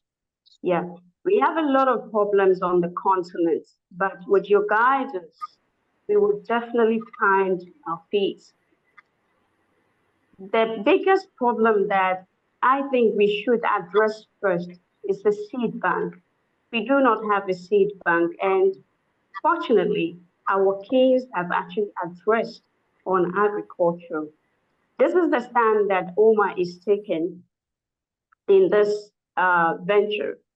We actually brought a policy of community-based projects. And that policy was Operation Allocate the Land, we fund it, and then we implement together and manage together. So that was the policy for the community. So we have chapters across the continent, including the diaspora. And so we proposed that, and it is working greatly. The countries are happy, the communities are happy to give up the land for us to do projects. So we therefore want to entreat and also beseech our brothers who will be able to help. For me, I believe one of the problems is we don't also collaborate. Black businesses, we collapse in Black businesses by not collaborating. We should collaborate together. 4 or 5 Black people doing business, white people have been doing it. Israel people, they've been doing it. You go to America, they do it. All of them does it. Why can't Black people come together, collaborate together, put resources together and say, we want to build this? Why can't we support Black businesses across our communities, in our society, in our environment? So let's do that. When you propose, usually it's just something that you think it's an assumption, but the moment it gets to the ground, it works. And our policy is working greatly with the chiefs and the community themselves. They are giving us lands, 2,000, 1,000, 5,000 across the continent. All we need to do is to have an agreement with them, and then we have those lands. We develop it, and then we put percentage into community development. We should come together, build Black businesses, build agriculture together. We have money enough to protect our minerals across Africa. We open a mineral bank. We open a seed bank. We can do this. It's not as if we poor, we're not. We can all do this, but we can't do it alone. Separately, we cannot. One map cannot. Prof. Lumumba's foundation will not be able to do that. Our daddy, Maponga's foundation will not. And King Omer's foundation will not be able to do that unless we collaborate together and build businesses together. Our youth are leaving the continent bare. In 10, 20 years, we will not find our youth here. So please, I am begging the Pan-African people in the house, let's put our heads together. For one map, we're gonna start. The African table is not a joke. Every 3 months, we're gonna call ourselves back into the house. We plan the way forward and we move. That is exactly, and we're not doing, I am the first, I am the second. We're not doing who is the head of the table, no. We are family, and when we gather together, we gather at the table to make decisions for Africa. So please, let's join the African table. Doesn't matter where it's coming from, it is an African table. Let's put our heads together, both the diaspora and everyone. We have a link. We've actually sent a WhatsApp link here. Kindly join that link. Let's gather together every 3 months. Let's have a conversation. We start with agriculture. Who is bringing fundings? Who is bringing the land? How are we going to develop our communities? It is very much important. It's not about talking. Advocacy, yes, we all work up through advocacy, but when we are not helping each other, when we're not collaborating to build this, we're not doing anything. So let's collaborate together and work together as Africans, as I don't want to say African American. For me, Africans are Africans, no matter where they are. You can be in China, you're an African. You can be in India, you're an African. So as Africans, let's build together. Together with the diaspora, Africa can be great. Thank you so much. This is my last remarks, and I want to say thank you to everyone who actually attended this. We're not ending here. We're going to continue together. Let's link up. It's one map, Africa. Thank you.